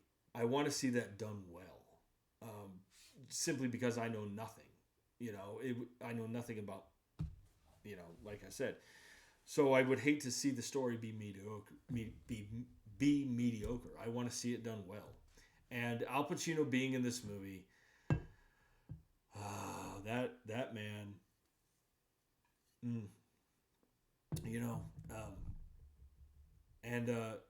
so this sounds really cool to me. It sounds really interesting, and I'm really looking forward to it.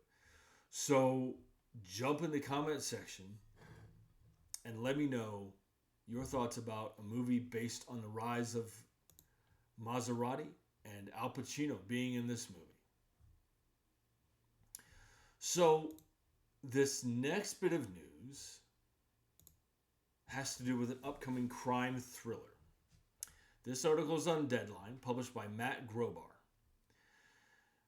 This article says Stephen Dorff from Blade is set to star opposite Terry Chen from Almost Famous, Faye Rain from The Terror, and Wern Lee from Voyagers in Slant, a new crime thriller from director Chester Sitt that's wrapped production and is being presented to buyers at Cannes. That's the Cannes Film Festival. Slant follows an Asian teenager, played by Wern Lee, who discovers his father was a legendary triad enforcer. As he seeks his inheritance in a criminal underworld ruled by the ruthless Mo, played by Terry Chen, he must choose between power, his soul, and his childhood mentor turned rival, Sid, played by Stephen Dorff. Set against a backdrop of violence and shifting loyalties, Slant dives deep into the savage and at times surreal world of organized crime. Okay, so this sounds a little cliche to me, but it could be good. This idea of someone finding out they're part of a criminal underworld and, I need my inheritance, and then sacrificing power, sacrificing his friendships and loyalties for power. That sounds kind of, cliche, but but I like Stephen Dorff. He's been in some questionable films lately, but he'll always. I'll always like him because he was in Blade, even though that was back in the late 90s. But this sounds a little cliche, but hopefully it's good. But I like movies that go into that explore the world of organized crime. I enjoy those kinds of movies. I like those movies. And hopefully this is good. Hopefully Stephen, I would love for Stephen Dorff to get back to being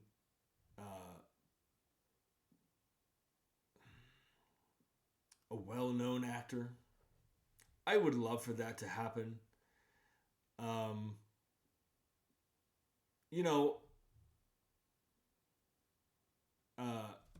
He was in that series, The Righteous Gemstones, so that's cool. He's done a lot of indie stuff lately. Which is perfectly fine. But I would love for him to get back to the prominence that he once had. And I hope the script is good. I hope the movie's good. So we'll see. But I do like films that explore the world of organized crime. I like that. I just think that this story sounds a little bit cliche. But hopefully we can see Stephen Dorff's return to glory. So we'll see what happens. So jump in the comment section and let me know what you guys think about this. This next bit of news involves an upcoming movie starring John Travolta. This article is on Deadline, published by Andreas Weissman. This article says, screen icon John Travolta is to star in Black Tides, the orca survival thriller we told you about last week from director Rennie Harlin. Rennie Harlin directed Cliffhanger and Die Hard 2.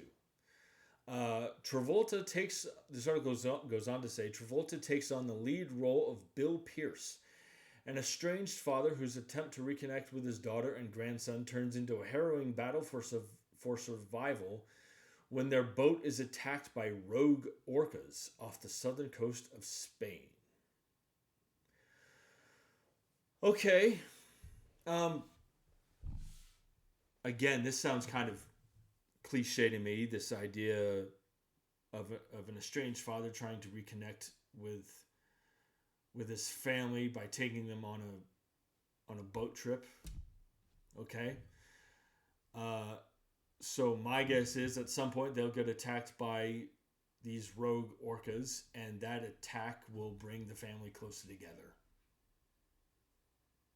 Did I just spoil the entire synopsis of this movie? Look, it could be good.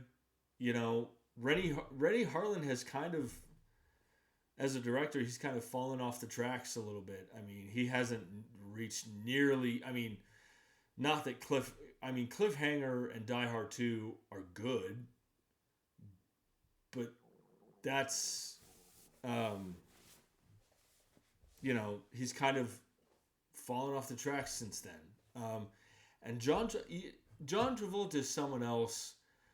He's kind of had a roller coaster career. I mean, his highs have been really high and his lows have been low. And I mean low. Like Lucky Numbers. Anybody seen that? No? Well, nobody else did either. So,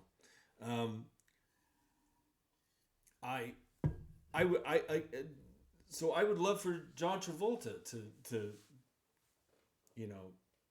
maybe this will be the movie that marks his comeback. Who knows? But yeah, I mean, a boat being attacked by rogue orcas. I'm going to go out on a limb and say that the orca attack sequences are going to be the standout of the film.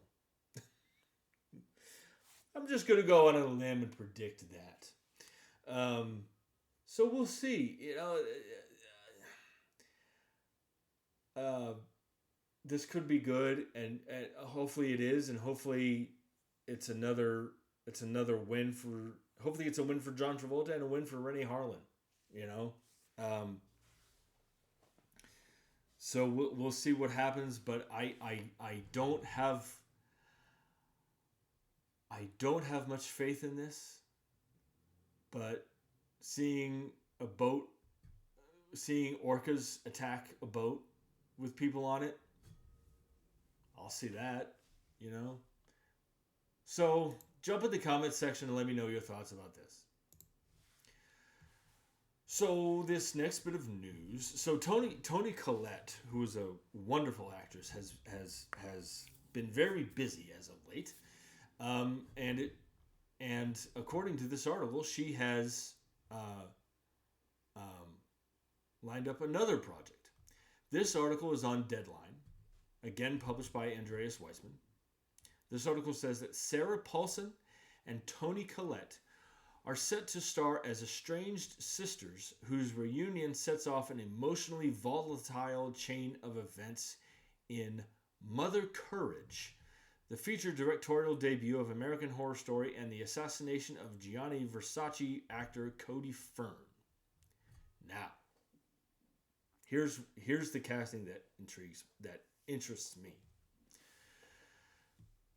Two-time Oscar winner Diane Wiest will play their vitriolic mother, while Toby Wallace from the Bike Riders will also star. Diane Wiest. I first saw... So Diane Wiest was in Edward Scissorhands. Diane Wiest was in Bullets Over Broadway,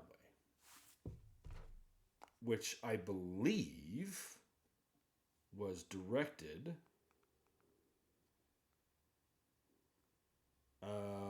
yes. Bullets Over Broadway was directed by Woody Allen. Diane Wiest is so good in Bullets Over Broadway. That movie came out in 1994, same year as Edward Scissorhands. She is a wonderful, wonderful actress, and I love her so much.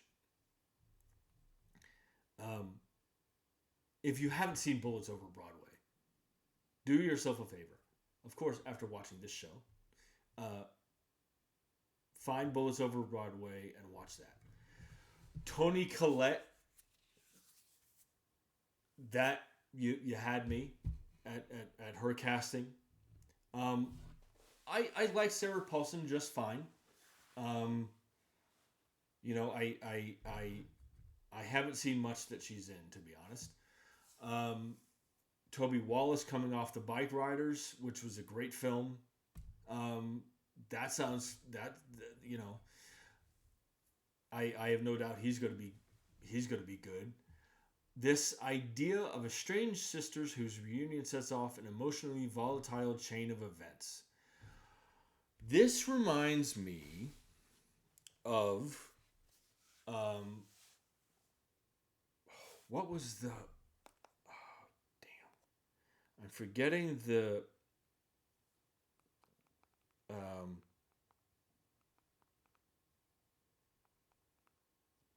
there was a this it reminds me there was this movie that it had it was this movie called August Osage County. Meryl Streep, Julia Roberts,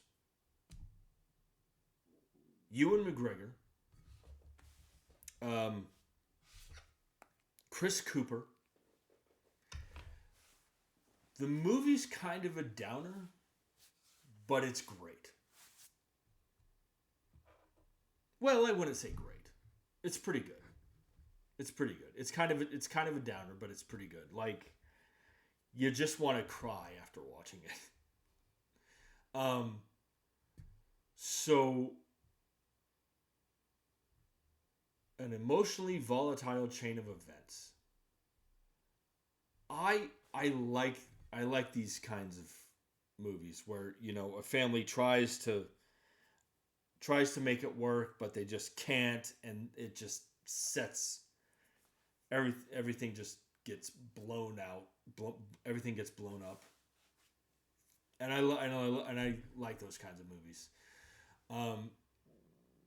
Toni Collette being in this movie, she has such great range as an actress. I've talked about it before. This sounds really good to me, and I can't. I want to see. Look, I like all the cast involved in this movie, but I can't. You know, Toni Collette playing off of Diane Wiest, who is such an accomplished actress. I'm looking forward to that. The synopsis sounds wonderful. And again, I like movies where families try to make it work, but they just can't. They sense, you know, this is one of those movies that this sounds like one of those movies, much like August Osage County. Toxic people are toxic people, and it doesn't matter who it is. It could be family. Sometimes it's just oil and water, and nothing's ever going to change. And this sounds like that, and I am so in for this. This sounds so good.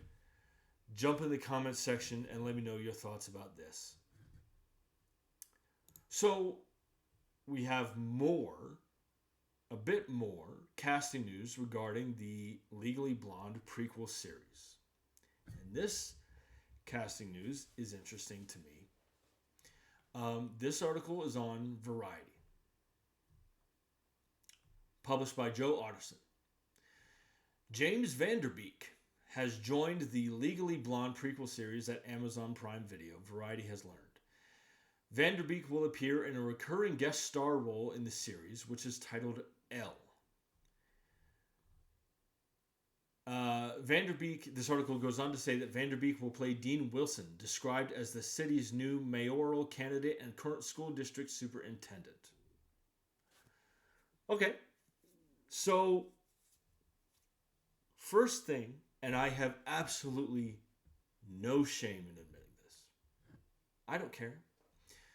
I have no shame in admitting that one of the shows that I watched when I was younger was Dawson's Creek. No shame. And that was the first thing that I ever saw James Van Der Beek in. And I enjoyed that show. I enjoyed the show. And then I saw him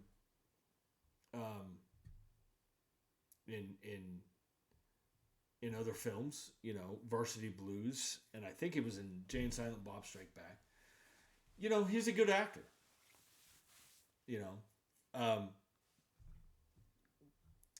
Now, this idea that he's going to play this current school district superintendent and new mayoral candidate. Okay. I'm wondering how... So, I'm wondering if there will be... What the character relationship will be between him and Elle Woods. Will they... if there will be at all. I mean, who knows? I would be very interested to see... Like, how does he feel about Elle Woods? How does she, what's the, does she think he's running the school district properly? Does she not? What does he think of her as a student? What is that dynamic going to be? I'm very interested in that. And it's nice to see James Van Der Beek acting again. I know he's had some health issues recently, which is always hard to hear. But I'm glad to see him acting again. I think he's underrated as an actor. And again, this just gets me more looking forward to this show. I'm very interested to see what this show will be and what the character relationships will be and things like that. So I'm looking forward to this.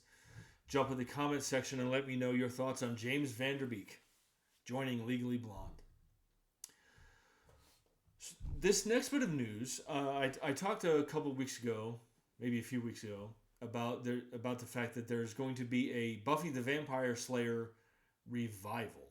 Now, I assumed that, and maybe I shouldn't have assumed this, but I assumed that Sarah Michelle Gellar would play the lead in the Buffy the Vampire Slayer revival. Evidently, I was wrong. This article is on Variety, published by Joe Artison. The Buffy the Vampire Slayer reboot pilot at Hulu has found its new Slayer, Ryan Kiera Armstrong. Armstrong has been cast in a lead role in the pilot opposite returning star Sarah Michelle Gellar. Exact plot details are under wraps, but sources previously said the pilot will focus on a new Slayer with Gellar appearing in a recurring role as Buffy. Now,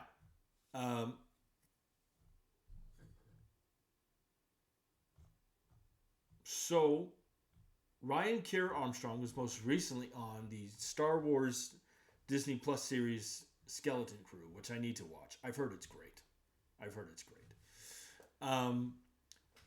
This is interesting to me because I just assumed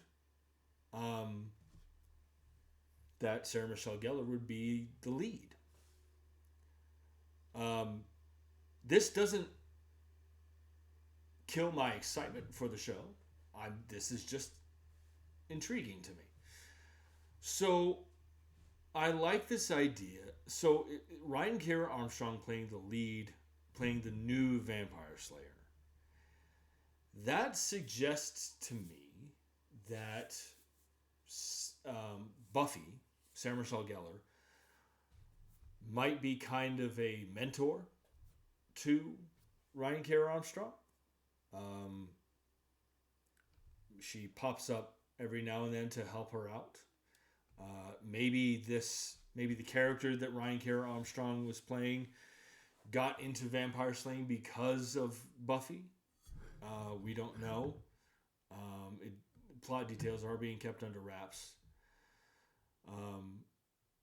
But this is interesting to me. This is just me spitballing, but Buffy playing the mentor character possibly to the new lead. That's intriguing to me. We will see how audiences respond to this. I have a feeling if Buffy isn't the main character, I have a feeling that most people won't be interested. But we'll see. I hope I'm wrong, and I hope so. If I didn't talk about it before, I'm going to repeat it now. So the pilot has been ordered. The first episode has been ordered. If the pilot goes well, if the first episode goes well, then it will be ordered to series. And so based on the reception of this pilot, of this first episode, we'll see how it goes. I think it's safe to say that if Buffy isn't the lead, then some people will be turned off by that. But we'll see. We'll see. But I like this idea of a Buffy revival, But is it really a Buffy revival if Buffy isn't the lead? I don't know. We'll see. But this is interesting to me. It's taken a turn that I wasn't expecting. So we'll see how it goes. What do you guys think about this? About Sarah Michelle Gellar not being the lead? Have you guys seen Skeleton Crew? What do you guys think of Ryan Kara Armstrong? Jump in the comment section and let me know your thoughts about this. Well, folks, I mentioned more Rambo news earlier, and we've come to it. A new Rambo movie is coming. But it's not what you think. This article was on CBR, published 4 days ago. This article says, a new Rambo movie is in the works, but there's a catch. It's going to be a prequel. This means that the role of John Rambo will be recast as the film looks to explore the character's roots with a younger actor before the events of 1982's First Blood, the film that launched the hit action franchise. Per Deadline, a new prequel dubbed John Rambo is going to be shopped at the Cannes market. That's the Cannes Film Festival market. Okay.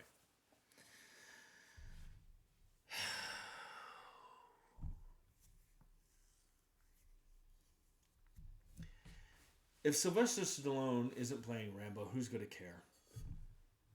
Who's going to care? I think the franchise has played itself out, quite honestly. What was so great about the first movie, First Blood, was that it wasn't a pure action movie. There was this commentary about this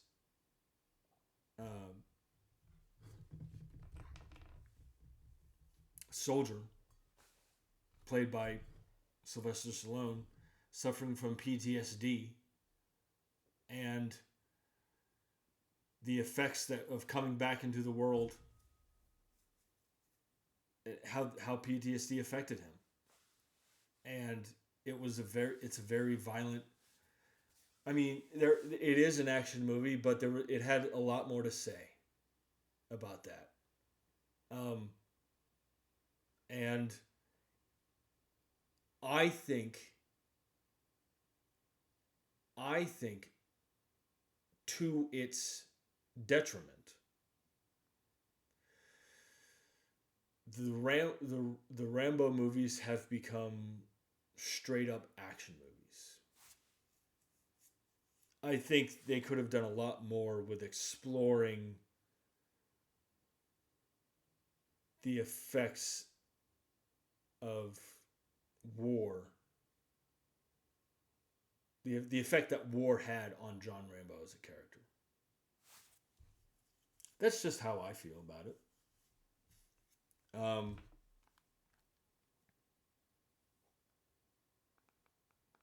You know, again, and I think the first one is by far the best. I think it's great. I think it's a great film. Um,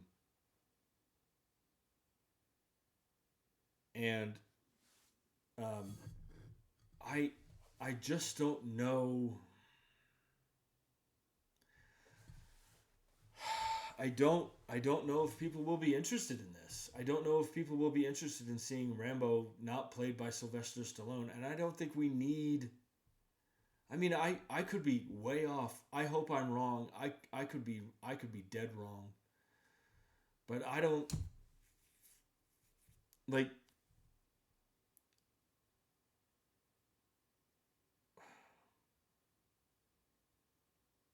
I don't know.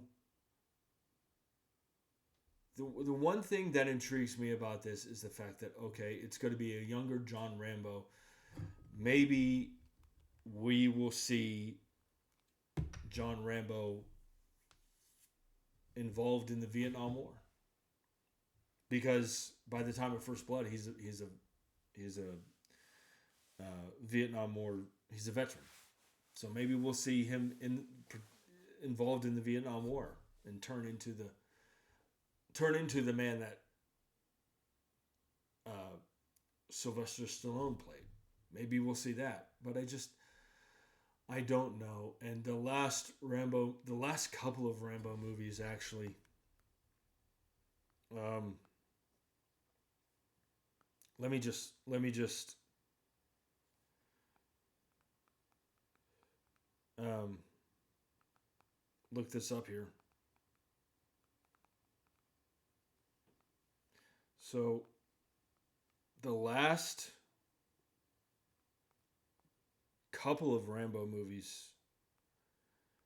Well, first off, I think First Blood is great. I think it's a great movie. Unfortunately, um, after that, they've, like I said, they just become straight up action movies. Rambo Last Blood was terrible. It was terrible. Um, and even the fourth Rambo movie, it was just called Rambo. That was bad too. You know, um, but who knows? Maybe this could be good. Maybe this could be good. I don't know. Now, this prequel movie is going to be directed by Jalmari Helander. I hope I'm pronouncing that right. Jalmari Helander. He directed this movie called Sisu, um, which I want to make sure I get this right. I apologize. Um, it came out in 2022. It was this historical action movie. It's a Finnish historical action movie. I want to clarify. It's Finnish. Um, and it got great reviews. It was hailed as one of the best action movies uh, in recent years. So there is that. So I don't know how people are going to respond to this. We'll see. I can't get excited for it only because in my opinion, the first Rambo movie is the only good one. This is a movie that I will wait to see what the reviews say to see this movie. I don't know that anybody's going to care. I just don't know. Maybe I'm wrong. Maybe I'm way off. What do you guys think? Jump in the comment section. Let me know about a Rambo prequel movie. So, this next bit of news, Tilda Swinton, who played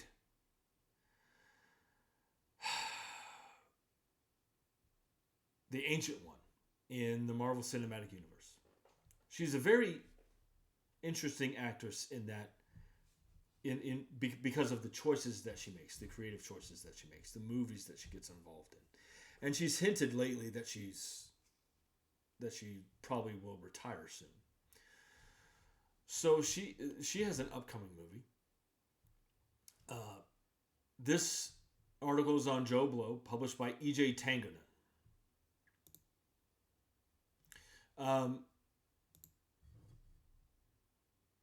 This article says, a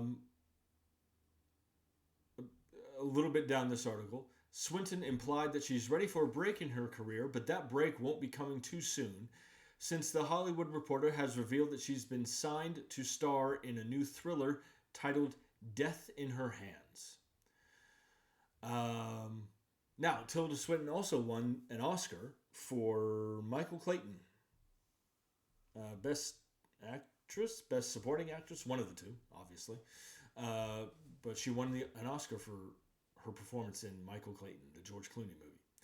This article goes on to say, per The Hollywood Reporter, the story is an anarchic whodunit, an otherworldly psychological thriller, and a striking portrait of a woman striving to take control of her own story.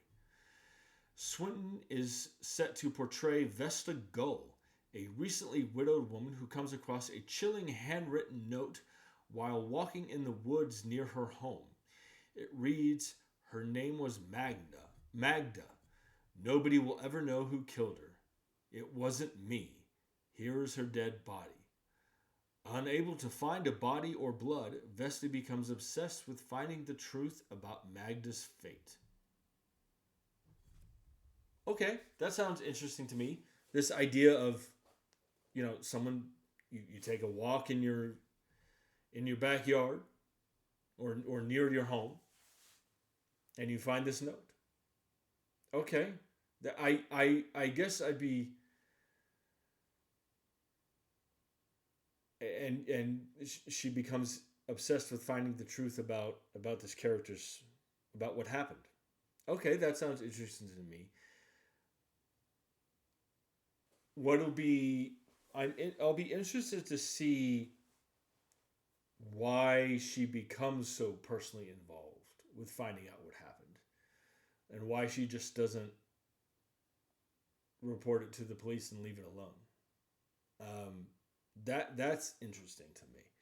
But, this psychological thriller whodunit, I like that.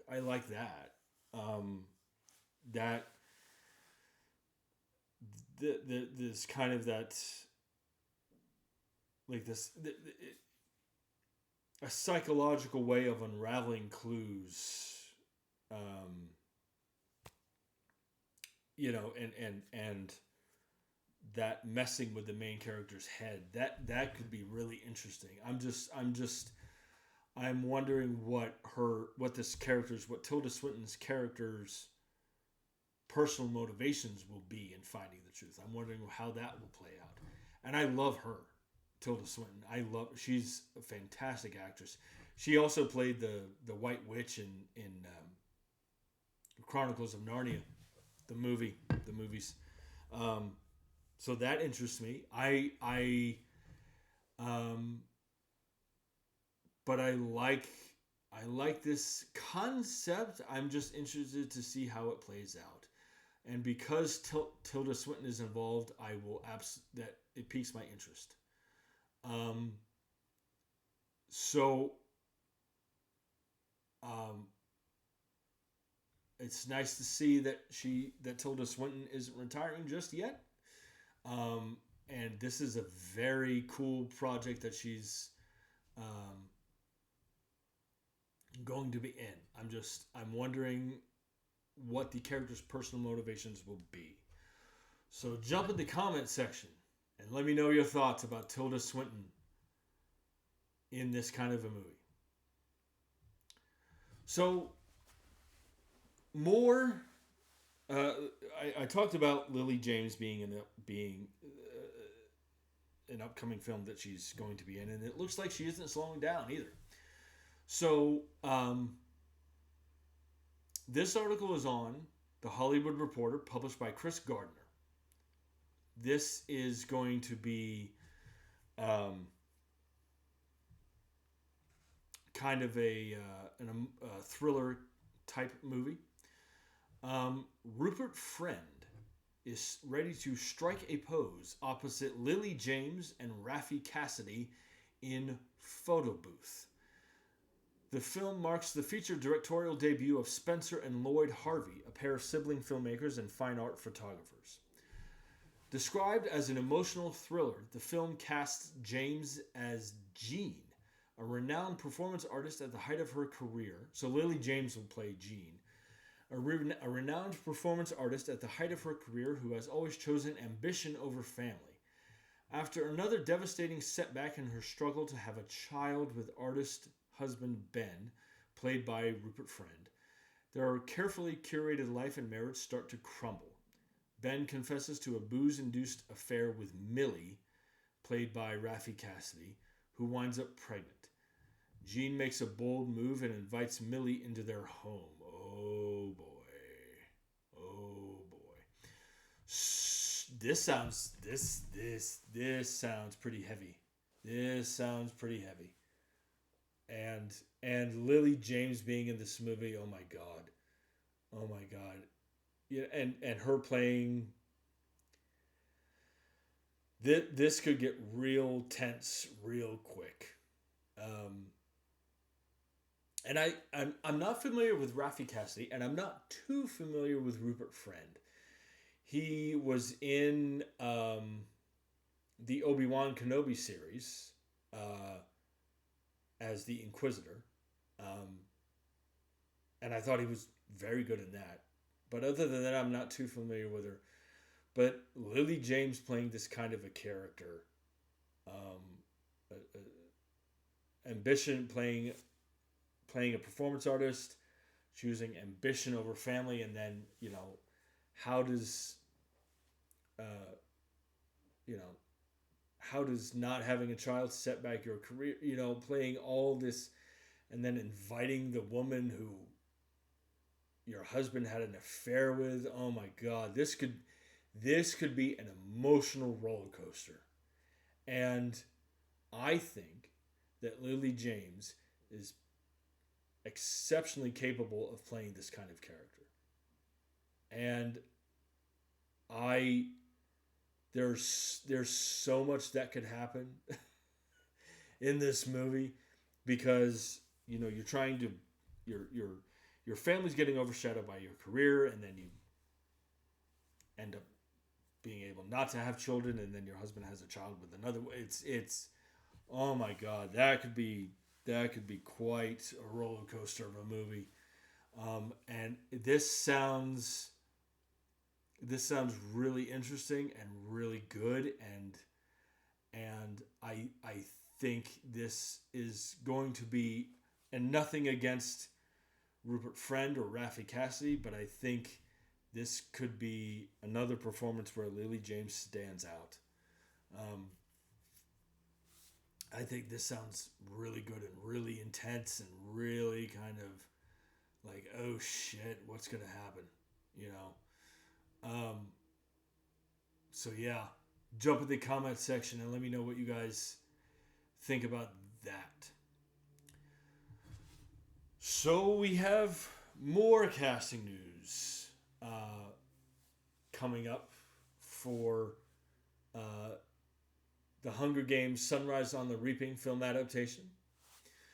This article is on Variety, published by Katzy Steffen. Ben Wang has been cast as District 12 tribute Wyatt Callow in The Hunger Games: Sunrise on the Reaping, an adaptation of the best-selling book by Suzanne Collins. So Wang is Ben Wang was in American Born Chinese, and he is also going to be in the upcoming Karate Kid movie that I think comes out in a couple of weeks. Karate Kid Legends. He's going to be in that movie.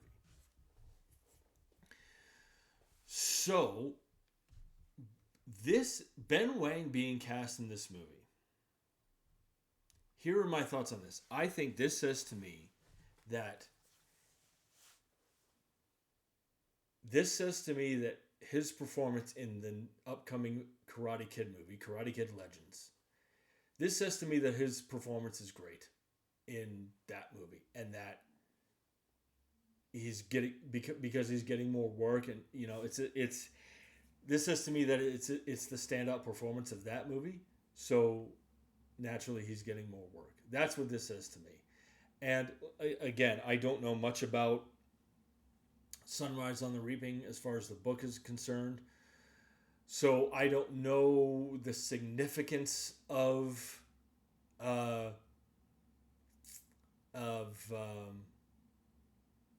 his character Wyatt Callow, but it's great to see his star power continue to rise. Going from American Born Chinese to Karate Kid Legends, and now in the new Hunger Games movie. That's kind of cool. That's pretty cool. So I'm looking forward to seeing. Now I'm even more looking forward to seeing him in the new Karate Kid movie, and then seeing him in Sunrise on the Reaping. So this I can't offer much more than that. I'm excited to see both these films now, and good job, kid. This is going to be great. This is going to be great. So two more bits of casting news regarding Sunrise. Well, yeah, two more bits of casting news regarding Sunrise on the Reaping. So Lily Taylor, who was on Outer Range, the sci-fi series on Prime. She was also in the Conjuring movies, or the first one, I should say. Lily Taylor. This article is on Deadline, published by Matt Grobar. The Hunger Games: Sunrise on the Reaping has another new cast member in Emmy nominee Lily Taylor, who will play Mags, former Hunger Games champion turned District 12 mentor. Let's see.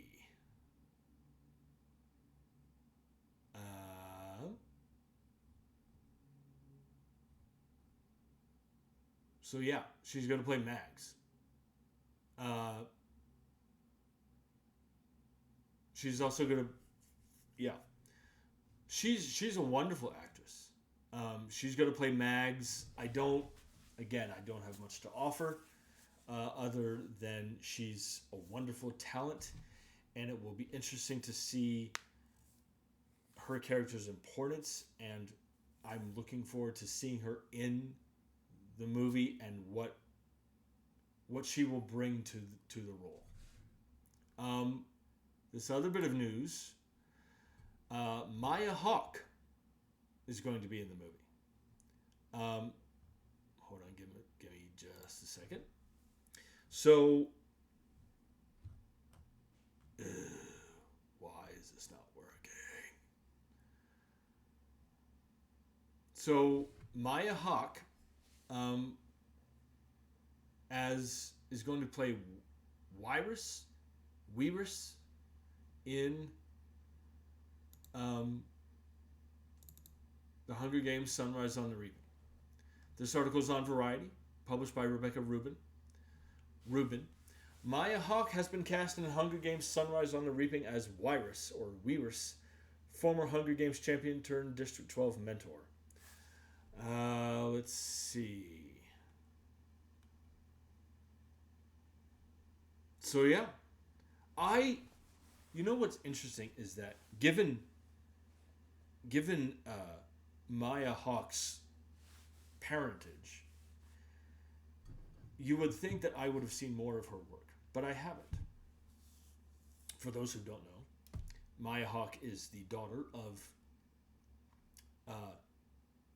Ethan Hawke and Uma Thurman, and she looks just like her mother. She looks just like her. I haven't seen much of her work, but it's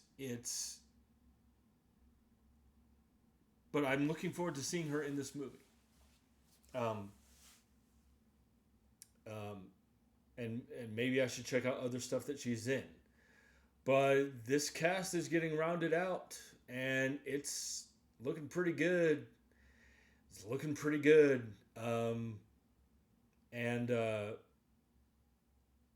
So I'm interested to see, again, not being familiar with the books, I'm interested to see what and who that character will be, and what Maya Hawke is going to will bring to the character. I'm really looking forward to this movie. One last bit of news this week, guys. This article is on. This is for an upcoming horror movie. This article is on Deadline, published by Matt Grobar. This article says Emmy-winning actor filmmaker Jay Duplass is set to star opposite Jessica Chastain in Rob Savage's new film for Universal Pictures, an adaptation of the recent horror novel Incidents Around the House by Bird Box's Josh Malerman. Released last June, the book centers on 8-year-old Bella, who lives in a home strained by her parents' troubled marriage, only to see her life further upended by a sinister entity she calls Other Mommy. Ooh, Other Mommy. When this malevolent presence emerges from her closet, persistently asking, "Can I go inside your heart?" Ooh, that's cool. Ooh, that's gross and cool. I like it. Bella refuses, but soon Other Mommy's manifestations become increasingly aggressive, threatening the safety of Bella's family. Oh my god. Oh my god, that sounds so creepy and so gross and so cool, and I love it. I love it. So, I'm not familiar with Jay Duplass too much. Jessica Chastain has become one of my favorite actresses. She wasn't always that. And I say that respectfully. I don't know why. For some, I saw Zero Dark 30, and she was great in that. I don't know. I can't pinpoint what turned me off about her at first. I just don't know what it was. It was maybe it was the way, maybe it was how she carried herself in interviews. I don't know. She was obviously great in Zero Dark 30. But like I said, she's become... I say that with this in mind. She's become an actress who I will, whatever she's in, I will see. She has become one of my favorite actresses. I can't pinpoint what turned me off about her at first, but slowly but surely she has become an actress who I pay attention to constantly. And she was in I think, if I'm remembering it correctly, yes, she was in this movie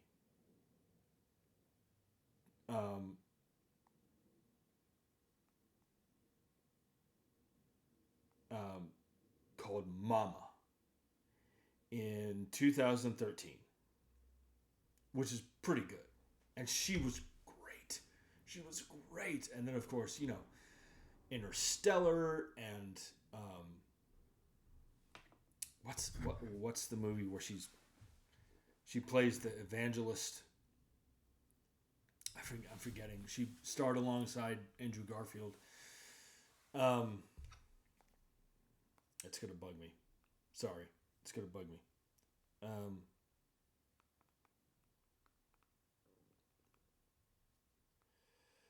The Eyes of Tammy Faye. She's great. I love her.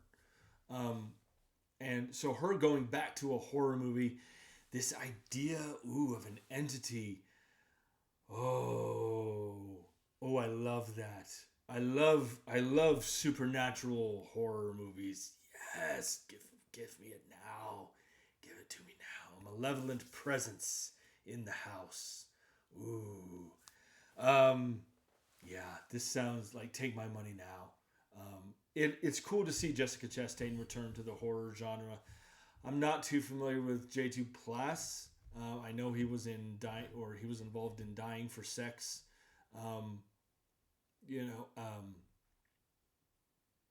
It's being produced by Atomic Monster and Blumhouse, so that's cool. So I just incidents around the house, supernatural horror. Can I go inside your heart? I love it. I love it. Cool. Take my money now. Jessica Chastain, J. Duplass, horror, supernatural horror. I love it.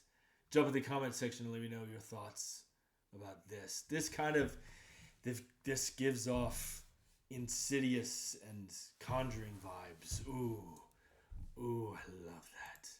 All right, well, that'll do it for this week, guys. I'm sorry again for the delay for this week. Sometimes life gets in the way. And there's nothing you can do. But I am not going away anytime soon. At least if I have anything to say about it.